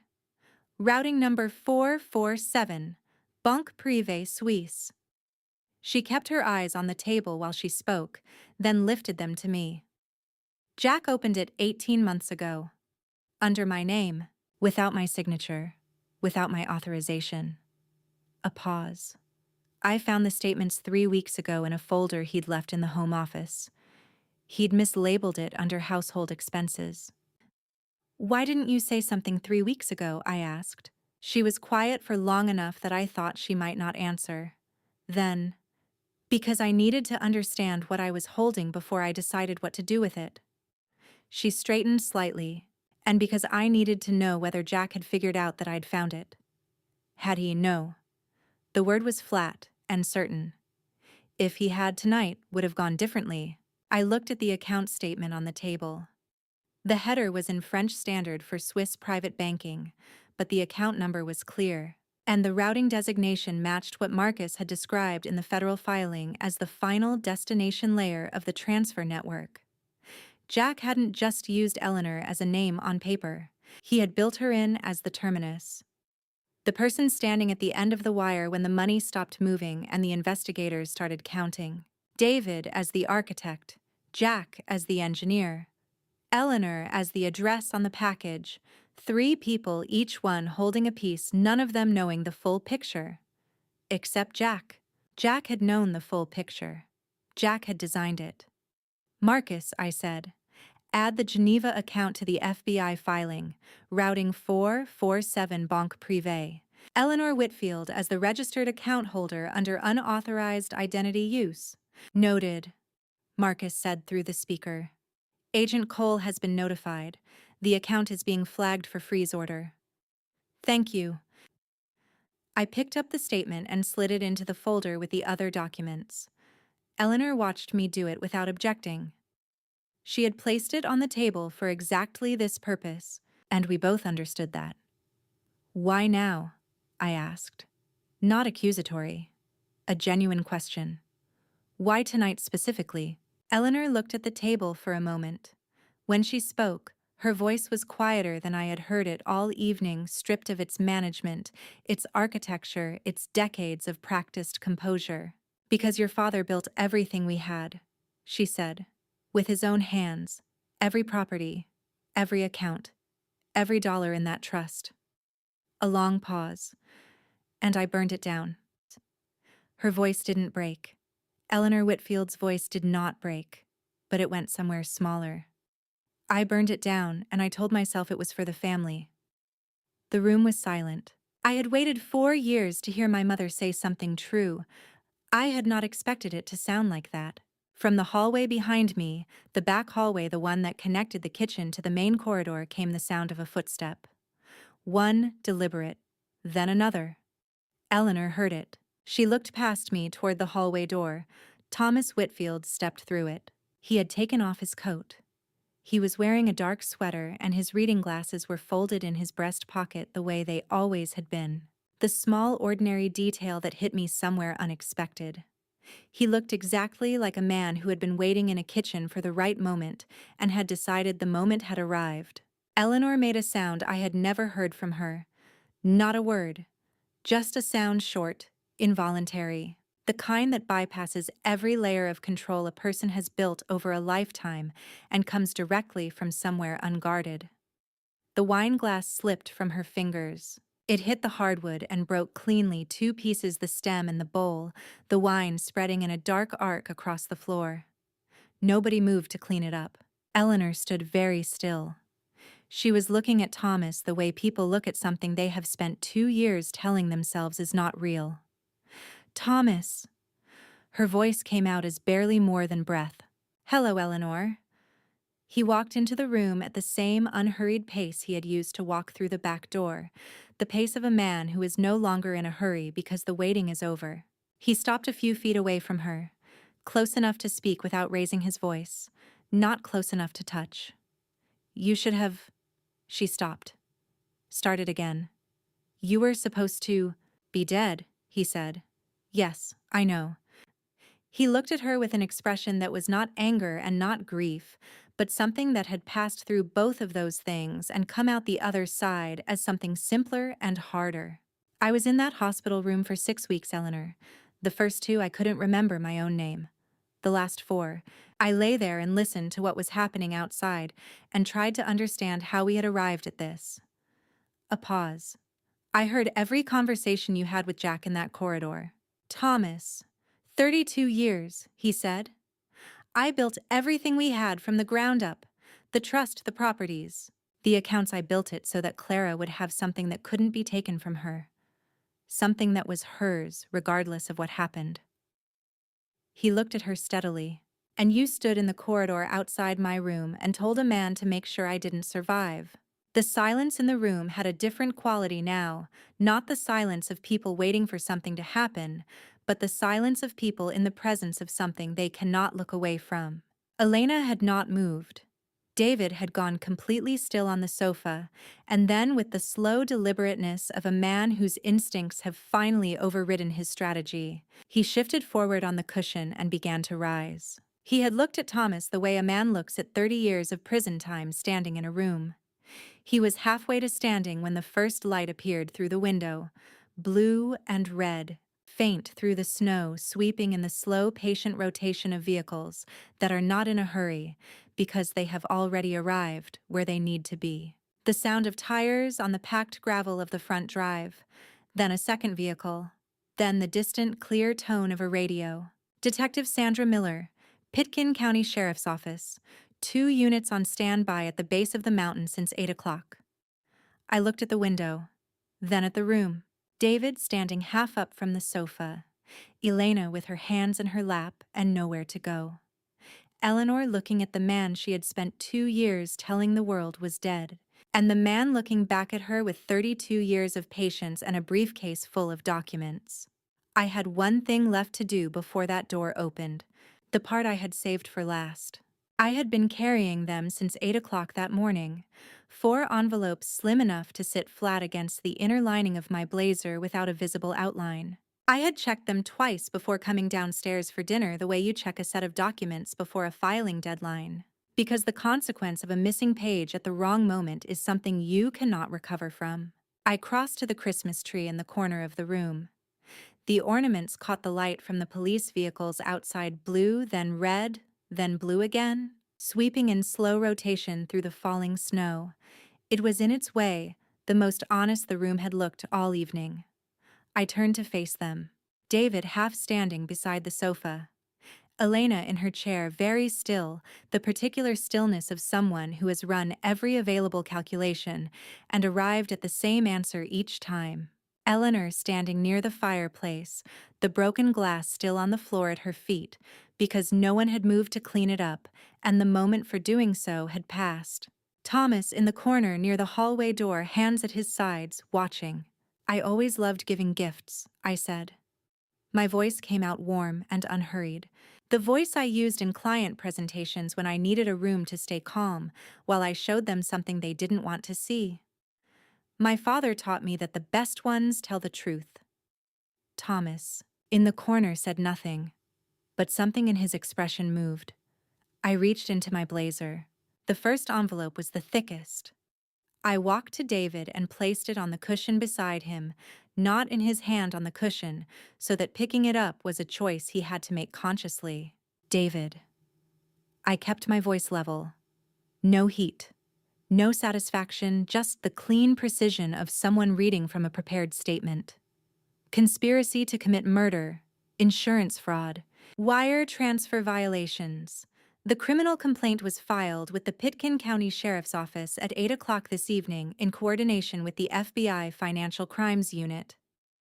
I looked at him. "Everything in that envelope you already know." He looked at the envelope. He didn't reach for it. "Clara." His voice came out lower than I had heard it all night, stripped of the warmth he had been deploying like a tool, stripped of the certainty. Just his voice, which was, I realized, the first time all evening I had heard it without a performance attached to it. "The arrest warrant is already signed," I said. "There's nothing in that envelope that changes anything. I just thought you should have a copy." I stepped back. The second envelope was thinner. I walked to Elena and set it on the armrest of her chair.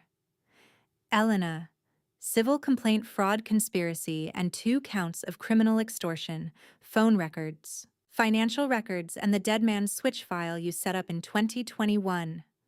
I paused. "The same file you built to protect yourself from David. It protected you from him. It didn't protect you from me." I held her gaze. "The records don't lie. They never did." Elena looked at the envelope on her armrest. She didn't speak. There was nothing to say that the room didn't already know, and Elena, whatever else she was, had always understood when a moment was past managing.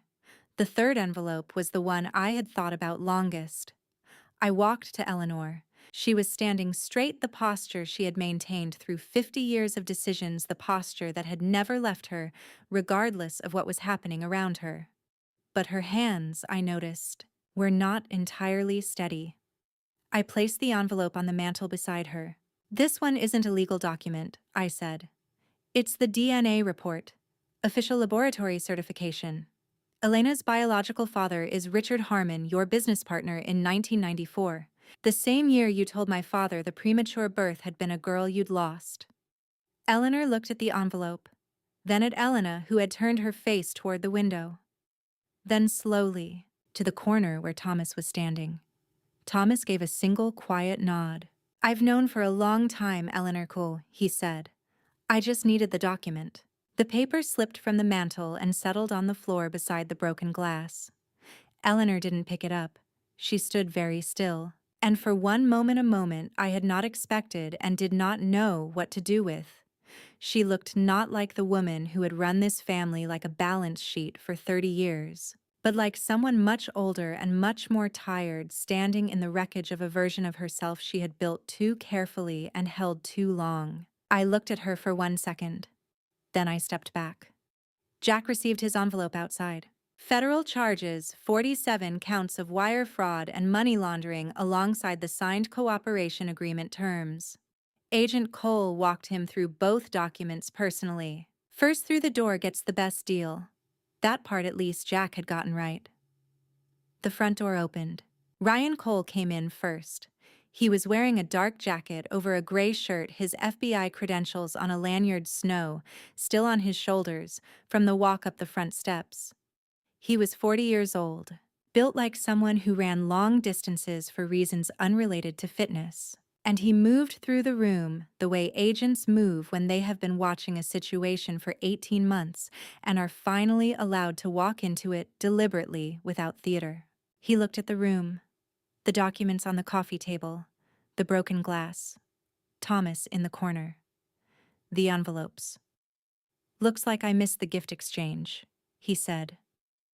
Behind him, Detective Sandra Miller of the Pitkin County Sheriff's Office stepped through the door.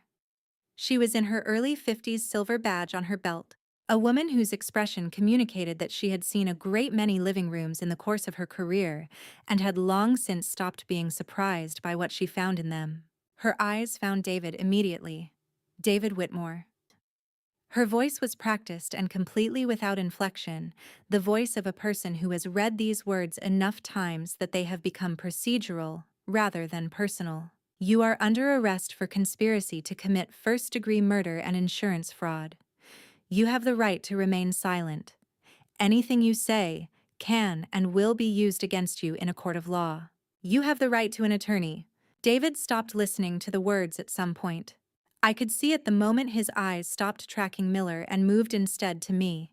He looked at me across the room, and what I saw on his face in that moment was something I had never seen in 6 years of marriage, 6 years of carefully constructed performances, 6 years of a man presenting exactly the version of himself he had decided I should see. I saw him without it. I didn't look away. 10:45. The villa had filled with the particular quiet that follows controlled chaos, not silence, but the absence of urgency. Voices in the entryway, radio static from the driveway, the sound of boots on hardwood, and the professional, unhurried movement of people who have a procedure to follow and are following it. David did not resist. That was the first thing I noticed. Miller's partner, a younger officer whose name I hadn't caught, brought the handcuffs out, and David stood with his wrists together, and his face arranged in the careful blankness of a man who has decided that composure is the only asset he has left to protect. He said nothing. He looked at no one. The cuffs clicked. Elena was standing near the window.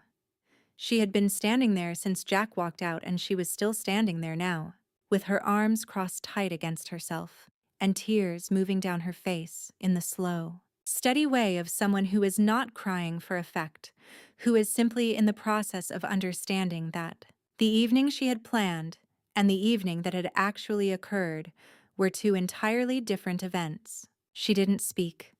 There was nothing in her current inventory that would have served her, and on some level she understood that. I did not go to her. Eleanor sat on the sofa. She had chosen that seat after Thomas stepped out to speak with Ryan in the front hall. and she had not moved since spine-straight hands folded on her knee, looking at the Christmas tree in the corner of the room. The ornaments caught the light from the window still cycling in that slow blue-red rotation. She had been looking at the tree since before the officers entered, and she was looking at it still. She was not in handcuffs. That had been the arrangement Marcus had reached the Pitkin County Prosecutor's office at 6:30 that afternoon. And by 7:45, Eleanor had signed a cooperation agreement through her own attorney, one she'd retained 2 weeks ago when she found Jack's Geneva statements and understood for the first time that the position she was in had no exit that didn't cost her something significant. Full cooperation in exchange for no immediate arrest, conditional immunity on the conspiracy charges pending the scope of her disclosures. She had chosen the right option. That was the correct calculation. But the calculation had a price that no document captured. She sat in her living room on Christmas Eve and watched every decision she had made for 30 years finish arriving at the same place, and there was no one beside her, and no one was coming. From outside through the front door came the sound of footsteps measured, accompanied. Jack came through the door with a federal marshal at his left shoulder already processed, already past the point of performance. He had straightened his jacket. That was the only concession he made to the circumstances the jacket buttoned. He scanned the room with the efficiency of a man cataloging what he was leaving behind. His eyes moved to Elena. A long moment. Then away. With the deliberateness of someone who has made a decision and intends to hold it. Elena watched him cross the room. He didn't look back. He was almost at the hallway door when he stopped. Sarah was standing near the side table, the one where the tea tray had been, where she had set down cups and moved through the room for 28 years, as though the furniture of other people's lives was simply the landscape she navigated. She was holding the tray with both hands, watching him, the way she watched everything directly, without commentary, without effect. Jack looked at her. "You've been feeding information out of this house," he said. His voice was flat, not accusatory, almost clinical. The tone of a man who has been defeated and is now simply trying to understand the mechanism. "Who were you working for?" Sarah set the tray down on the side table. She straightened. And she looked at Jack with an expression I had never seen on her face in 4 years of living in this house, not the expression of a woman performing invisibility, but the expression of a woman who had been choosing it deliberately for a very long time and had just decided to stop. "I've been in this house for 28 years, she said. Her voice was measured and clear, the voice of someone who is not performing and has nothing to prove. "I watched Mr. Whitfield build every room of it. I watched Mrs. Whitfield redecorate it 3 times to cover his memory. And I watched you walk through the front door 2 Christmases ago and start counting the silver." Jack's expression didn't change. "Answer the question." I answer to Thomas Whitfield," Sarah said. "I always have." She looked across the room to where I was standing. "And to his daughter." The quiet in the room settled into a different shape. Ryan had come back in from the front hall. He moved to stand a few feet from Jack, not blocking him. Just present the positioning of someone adding weight to a moment without making it confrontational. "For the record," Ryan said, and his voice had that particular federal agent cadence that made everything sound like it was already being transcribed. "The pendulum clock on the mantel has been operating under a federal surveillance order since June 23, 2023. He glanced at the clock. Excellent acoustic range for a residential device. Everything said in this room over the past 18 months has been recorded, time-stamped, and stored on a secure federal server." Jack turned and looked at the clock. The small red indicator light blinked. Once, twice, 3 times. Steady. Patient. The same rhythm it had kept all evening. Jack looked at it for a long moment. Then he turned away and said nothing, and the marshal at his shoulder moved him toward the door. Some calculations, when they finally come out, leave no remainder worth speaking. They brought David back through the room. A few minutes later, the processing had moved to the front hallway, and he needed to pass through to reach the vehicle outside. Miller's partner held his arm with the practiced lightness of an officer managing someone who is not resisting. David stopped. The officer paused a few seconds, the courtesy extended to someone who has not made the job difficult. David looked at me. Not the way he had looked at me all evening, not with calculation, not with the smile, not with any of the machinery he had spent years installing behind his eyes. He looked at me the way a person looks when they have run out of everything except the thing they actually are. "Black coffee," he said. His voice was very low. "No sugar." I actually started drinking it that way, after a while. A pause. "I just thought you should know that." I said nothing. He was not asking for anything. He was not apologizing. He was simply leaving a single true thing in the room, the way people sometimes do when they are out of reasons to withhold it. The officer moved him forward. He did not look back. The front door opened and closed. The room settled into the specific stillness of a space that has held too much for too long and is only now beginning to release it. Ryan was in the hallway with Thomas speaking quietly. Miller's partner was at the door. The fire had burned down to its last effort. Elena had stopped crying. She sat in her chair with her hands in her lap and her face toward the window. Not watching anything in particular, just sitting, which was the only available option left to her. Eleanor was still on the sofa, still looking at the Christmas tree. I stood in the center of the room with Sarah a few feet to my left, and I looked at my mother, 61 years old. Alone on a sofa, every protection she had ever built removed, and nothing underneath it. And I thought about 30 years of choices arriving at a single Christmas Eve. She had spent 30 years choosing wrong. And now she sat with the lights and the ornaments and the wreckage of every calculation, and there was nothing left to protect, and no one left to protect it for. 18 months. That was the distance between the night the back door opened in Aspen and the morning I sat at the defendant's table in Pitkin County District Court and watched Marcus finish telling the story to a room full of people who had been listening without breathing. He closed his folder. He looked at Judge Holloway. "That concludes the respondent's account of the events of December 24th, 2023, Your Honor." The courtroom was very quiet. Holloway had not moved in the last 40 minutes. She had listened to every word with her pen resting unused against the legal pad, the posture of a judge who has decided that the situation does not require notes because it is already fully formed. She looked at David's table now, and whatever she found there did not appear to alter her assessment. Gerald Pitt rose. "Your Honor, the plaintiff would like the opportunity to—" "Sit down, Mr. Pitt." He sat. From the gallery side of the room, Agent Ryan Cole stood up. He was in a dark suit today, the first time I had seen him in something other than field clothes. He carried a single file folder, worn at the edges, the kind that has been handled many times. He approached the front of the courtroom with the unhurried authority of someone who has been waiting a long time to be in this particular room and is in no rush now that he's here. "Your Honor," he said, "the FBI requests permission to submit a final piece of evidence into the record. A personal journal recovered from a safe deposit box registered to David Whitmore at First National Bank in Denver. The box was accessed under federal search warrant in September of 2023. Pitt was on his feet before Ryan finished the sentence. "Objection, Your Honor. The defense was not— Your office received notification of this evidence 9 months ago, Mr. Pitt."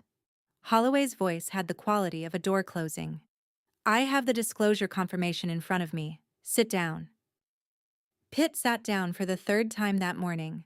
I had stopped counting the objections he had lost. "Proceed, Agent Cole," Holloway said. Ryan opened the folder. He extracted 2 pages photocopies, the originals presumably secured in a federal evidence room somewhere, and placed them on the exhibit stand. He looked at them briefly, the way a person looks at something they have read many times and know exactly where it lands. Entry dated March 14th, 2016. He said. His voice was level and clear, the voice of a man reading a document rather than performing one. Quote, "Met with Jack and Eleanor today. The plan is straightforward. Clara Whitfield is intelligent but isolated. She trusts systems more than people. That is her weakness. I need to become the exception. Architects are good at patience by nature. We build things meant to last until we decide to take them apart. End quote. The room absorbed that.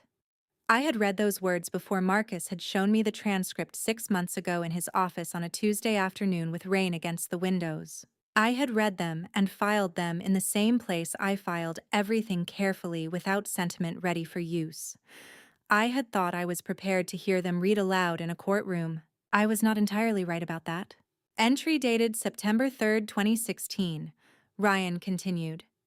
2 weeks before the documented first meeting between Mr. Whitmore and Miss Whitfield at the Denver Architecture Gala, quote, she orders the same coffee every morning. Black, no sugar. Hasn't dated in 14 months. Her father's trust is the only thing in her life that has never let her down. That's what I need to become until I'm ready to take the first one away. End quote. The silence in the room was complete. I was aware of David at the plaintiff's table, not looking at him, just aware of him the way you are aware of a fixed point. He had not moved since Ryan began reading. He was sitting with his hands flat on the table and his eyes forward, and whatever was happening behind them was not visible from where I was sitting. Judge Holloway looked at him for a long moment. Mr. Whitmore. Her voice had not raised at any point in the proceedings.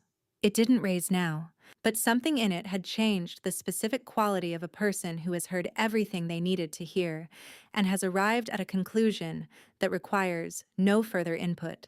You did not fall into this marriage. You engineered it. From the point of first contact through the ceremony through 6 years of documented financial extraction, every element was constructed. She set her pen down. The Whitfield family trust was never marital property. It was a target. David said nothing. There was nothing available to him. Pitt's hand moved slightly on the table, not toward David, just a small, involuntary motion. The reflex of an attorney who has run out of tools and knows it. I thought about what David had said in the living room of the villa on Christmas Eve to my sister in a voice he thought I couldn't hear. She trusts me. 6 years, and I've never given her a reason not to. I thought about the morning I came downstairs and found him at the kitchen counter with my coffee already made black. No sugar, and how I had thought in that ordinary domestic moment that this was what it looked like when someone paid attention. He had been paying attention. Just not to me. She trusted systems more than people. I said. I hadn't intended to speak. The words came out quietly, directed at no one in particular, or perhaps at the version of myself that had sat across from a man for 6 years and given him credit for caring when he had simply been conducting research. That was accurate, I said. He studied me for 3 months before he said hello. He learned the coffee order, the routines, the loneliness. He was very good at it. I paused. For 6 years, he was genuinely very good at it. That's the last thing I'll give him that acknowledgement.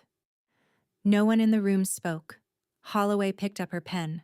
The Whitfield Family Trust is hereby returned to the sole ownership of Clara Whitfield, effective immediately. All assets claimed by the plaintiff in these proceedings are frozen pending federal criminal process. She looked at both tables. This court refers the matters of conspiracy to commit murder, wire fraud, and money laundering to the Pitkin County District Attorney and the United States Attorney's Office for the District of Colorado for coordinated prosecution. She lifted her gavel. This proceeding is concluded. The gavel came down. David did not stand. His attorney stood gathering papers with the mechanical precision of a man completing a task that has long since lost its purpose. David remained in his chair, not with dignity, not with composure, but simply because the legs that had carried him into this courtroom that morning had apparently decided their obligation was finished. I did not look at him. I looked instead at the courtroom doors at the far end of the room, the tall wooden ones that led out to the corridor where the light came in differently, where the air was cooler and the sound of the proceedings faded to something manageable. There was a man standing at the end of that corridor, He was 64 years old and wearing a dark jacket and holding a folded newspaper under one arm the way he always had. A habit so old and specific and unchanged that it moved through me like something from a different life, from the life that had existed before all of this and was apparently still waiting on the other side of the door. The courtroom doors opened onto a corridor that smelled of old wood and summer air. Colorado in June is not subtle about its light. It comes through the high windows of the Pitkin County Courthouse at an angle that doesn't ask permission, clear and direct. The kind of light that makes everything look more specific than it did a moment ago. I stood in it for a moment. Just stood. Behind me, the courtroom was doing its ordinary post-proceeding work voices movement, the sound of chairs and briefcases and people returning to whatever came next. Ahead, the corridor stretched toward the building's main entrance, long and quiet, with wooden benches along the walls the way courthouses always have, as though they understood that people would need somewhere to sit when things were finished. Marcus came out behind me. He stopped beside me and said nothing for a moment, just stood there in the same light, which was in its way the most useful thing he could have done. "You all right?" he said. He studied me for 3 months before he said hello. The words came out even without rehearsal.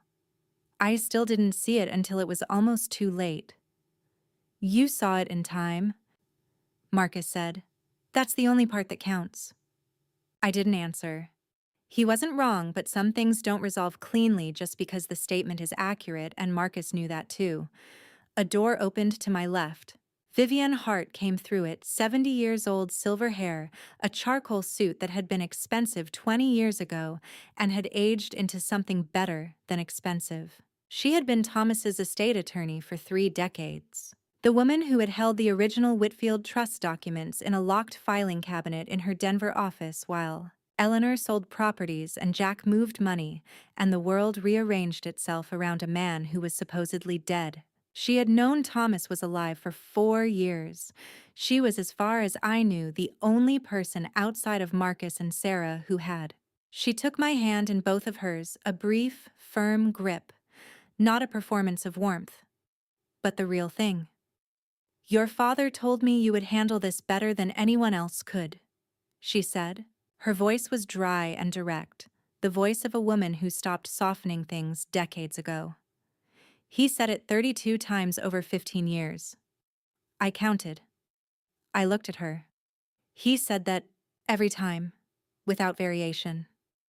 She held my gaze for one more moment. He was right as it happens. She released my hand, gave Marcus a brief nod, and moved down the corridor with the purpose of a woman who has other files waiting. I watched her go. 32 times. 15 years of telling his attorney his daughter would be all right. In the years before he disappeared, and the years after, through all of it. I had not known that. It arrived now in a courthouse hallway in June, and I let it. From my right came the sound of footsteps, measured, accompanied. David. He was moving toward the side exit with an officer at his elbow, headed in the direction of the vehicle that had been waiting since the proceedings concluded. His attorney walked 2 paces behind, already on his phone, already managing the next problem. David slowed as he passed me. The officer didn't stop him 3 seconds, no more. The quiet allowance extended to someone who had not made the morning difficult. David looked at me. Not the way he had looked at me in the courtroom, not the way he had looked at me across dinner tables and living rooms and 6 years of constructed ordinary life. He looked at me the way a person looks when the version of themselves they have been presenting has been fully retired, and there is nothing left between them and whoever they actually are. Was any of it real? His voice was low, stripped of everything that had been layered over it. For you. Was anything? Yes. I looked at him directly. That's why it was worth protecting. He held my gaze for a moment. Goodbye, David. He was taken away. I did not watch him go. There was nothing in that direction that required my attention anymore. I turned toward the end of the corridor. Sarah was sitting on one of the wooden benches near the main entrance, her hands folded in her lap, and her eyes closed, not asleep, resting. The specific rest of someone who has been carrying something for a very long time, and has just been allowed to set it down. I had not seen Sarah sit like that in 4 years. It suited her. On the benches across the corridor, the ones facing the windows, 2 women sat at opposite ends of the same row. Elena, coat in her lap, looking at nothing in particular through the glass. Eleanor, spine straight out of decades of habit, hands folded, eyes forward. No one had come for either of them. Not a friend, not an attorney offering comfort, not a family member stepping forward from the gallery. The space between them on the bench was not the distance of 2 people who had just had an argument. It was the distance of 2 people who had run out of the thing that had been holding them in the same story and were now simply waiting for their separate transportation to arrive. I looked at them for a moment. My mother and my sister in a courthouse hallway with nothing left to protect and no one left to protect it for. I did not go to them. It was not coldness, it was accuracy. There was nothing I could do for either of them in that hallway that would serve any of us, and we all knew it. Their accounting would come in other rooms, at other times with other people. I turned away. At the far end of the corridor, past the benches and the light and the ordinary Tuesday morning business of a Colorado courthouse, my father was standing. Dark jacket, the folded newspaper under his arm that had been there every time he'd come to pick me up from school, every Saturday morning at the kitchen table, every version of ordinary life before it was taken apart. He had not come into the courtroom that had been the arrangement, because the legal proceedings required his testimony to remain clean and separate. But he had been here since 7 in the morning. Sarah had told me. He had been here the whole time. I walked toward him. Not quickly. There was no reason to hurry anymore. When I reached him, he opened his arms, and I, who had not cried in 4 years, who had processed every piece of evidence and every document and every moment of the last 4 years, with the measured control of someone who understood that falling apart was a luxury the work could not afford, stepped into them. His hand came to the back of my head the way it had when I was small, and the world had briefly overwhelmed me. And I stood there in a courthouse corridor in June, with my face against my father's shoulder, and let the thing I had been carrying put itself down. "It's over," I said. "I know," he said. We stayed like that for a while. Behind me, through the high windows, the Colorado sky was the specific blue that exists only at altitude, clear and enormous, and entirely indifferent to the things that happen underneath it. The Rockies were visible at the edge of the frame, unchanged by any of it the way mountains are. I had spent 4 years holding a version of myself together that the work required. The woman who had walked into a marriage that was never a marriage, who had built her life around a foundation someone else had designed to fail, who had spent 4 years quietly, systematically dismantling that design piece by piece until the whole thing came apart on a Christmas Eve in Aspen. That woman had finished her work. Standing in my father's arms in a courthouse corridor, I understood for the first time, with the clarity that comes only after the noise stops, that whatever came next would be built on different ground that was actually mine. November in Denver means the mountains decide how close they want to be. Some mornings the Rockies are right there, sharp and specific through the 12th floor glass. Close enough that you forget there are 40 miles between you and the nearest peak. Other mornings they disappear entirely into cloud. I had stopped trying to predict which kind of morning it would be. The mountains didn't owe anyone consistency. 5 months since the gavel.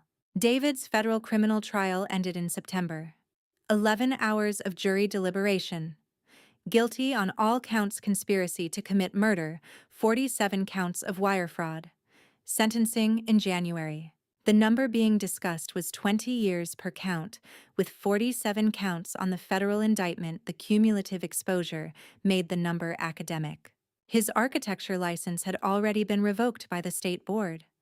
That last part landed differently than I expected. More final somehow than the rest. Jack took the full cooperation agreement. 8 years federal facility. Permanent bar from banking. He had given them everything, every account, every transfer, every name. The U.S. Attorney called his cooperation extensive. I read that once and didn't return to it. Elena was in Denver. Entry-level position at a small firm in Rhino. She had lost the house, the accounts, the constructed life. It was the first time she had ever started from nothing. I didn't know what she would build. That wasn't mine to follow. Eleanor was in Lakewood. 2 bedrooms, federal civil judgment, $1.2 million in penalties, and unpaid taxes drawn from frozen assets. A small pension covering the monthly basics. No regular visitors. She had, from what Marcus told me, stopped contesting that particular silence. Thomas had been formally restored to the public record in January. Documents, accounts, the full legal existence of a man returned from disappearance. He had an apartment 12 blocks from this office. We had coffee twice a week. It was the easiest thing I had ever done. Sarah was in Basalt. Half-acre garden she had been planning for years. Sunday phone calls she answered on the first ring. My phone buzzed. Unknown number. The only one I'd ever saved under no name. New case. Different mountains. Same order. I looked at it. Typed back. Black. No sugar. The reply came in under 30 seconds. Thought so. Ryan Cole. Reassigned to a Mountain West Financial Crimes Task Force. Still methodical. Still operating on the quiet authority of someone who trusted the process because he had seen the process work. I put the phone down. 3 knocks at the office door. Come in. Thomas came in sideways, both hands holding paper cups from the corner place that had become fixed in both our weeks. He set one in front of me and kept the other and sat in the chair I had bought specifically because I expected him to use it. Busy? He asked. Never too busy, I said. He nodded. We looked out the window together. The Rockies were doing their clear day thing, close and sharp, entirely unbothered by anything that had happened beneath them. Do you think about it? He said. Aspen. I thought about the question honestly. I think about who I was there, I said. The woman who believed the life she'd built was real. A pause. I don't miss the life. I miss believing it was solid. Those are different things. Thomas looked at the mountains. Nodded once. We sat in the silence that exists between 2 people who have been through the same fire from different directions and no longer need to explain themselves. Comfortable? Specific to us. I turned back to the desk. The laptop showed a website in its final draft, clean design, simple header, a logo that had taken 3 weeks and 6 designers to get right. Whitfield Forensic Advisory. His name. My work. The 2 things they had tried hardest to take. The 2 things I had refused to release. I picked up my coffee. David had written in his journal that her father's trust was the only thing in her life that had never let her down. He had spent 3 months studying me before he said hello, learning the order, the routines, the loneliness. He had cataloged every system. He had been thorough. He had been patient. He had been, for 6 years, genuinely very good. And he had missed the most basic thing. The system he thought was, the weakness was never the weakness. I was. And I had never let myself down. People ask me what I learned from all of this. I learned that family betrayal doesn't always arrive with a warning. Sometimes the people who smile at your dinner table are the ones quietly counting what's on it. I learned that family revenge isn't loud. It isn't a dramatic speech.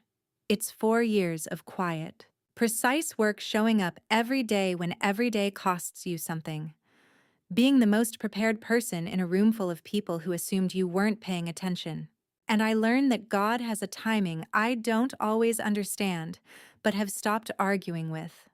The night I found that footage on Christmas Eve, I didn't feel saved. I felt destroyed. What I know now is that those 2 things are sometimes the exact same moment. Here is what I would tell you from someone who lived it: don't do what I did. Don't carry it alone for 4 years. Don't mistake silence for strength when what you need is one person you can trust with the truth. Family betrayal is survivable, but not in isolation. Find your Marcus. Find your Thomas. Then build the case. My personal opinion: family revenge that lasts isn't built on anger. It's built on evidence, on patience, on refusing to disappear when someone has designed your exit. The most dangerous thing you can do to a person who underestimated you is simply remain, rebuild. Put your father's name on the door and open for business. Because family betrayal only wins if you let it be the last chapter. And family revenge means writing every chapter after it on your own terms. If this story moved, you share it with someone who needs to hear it tonight. Leave a comment telling me which moment stayed with you longest. And if you want to be here when the next door opens, you know where to find me. Thank you for staying until the very end. It means more than you know. The stories ahead contain fictional elements built for the purpose of storytelling and reflection.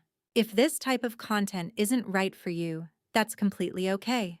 Step away, find what serves you, and take good care of yourself. For everyone staying, I'll see you in the next one. Alright, that's the story for today. Thanks for sticking around. I'll see you in the next one.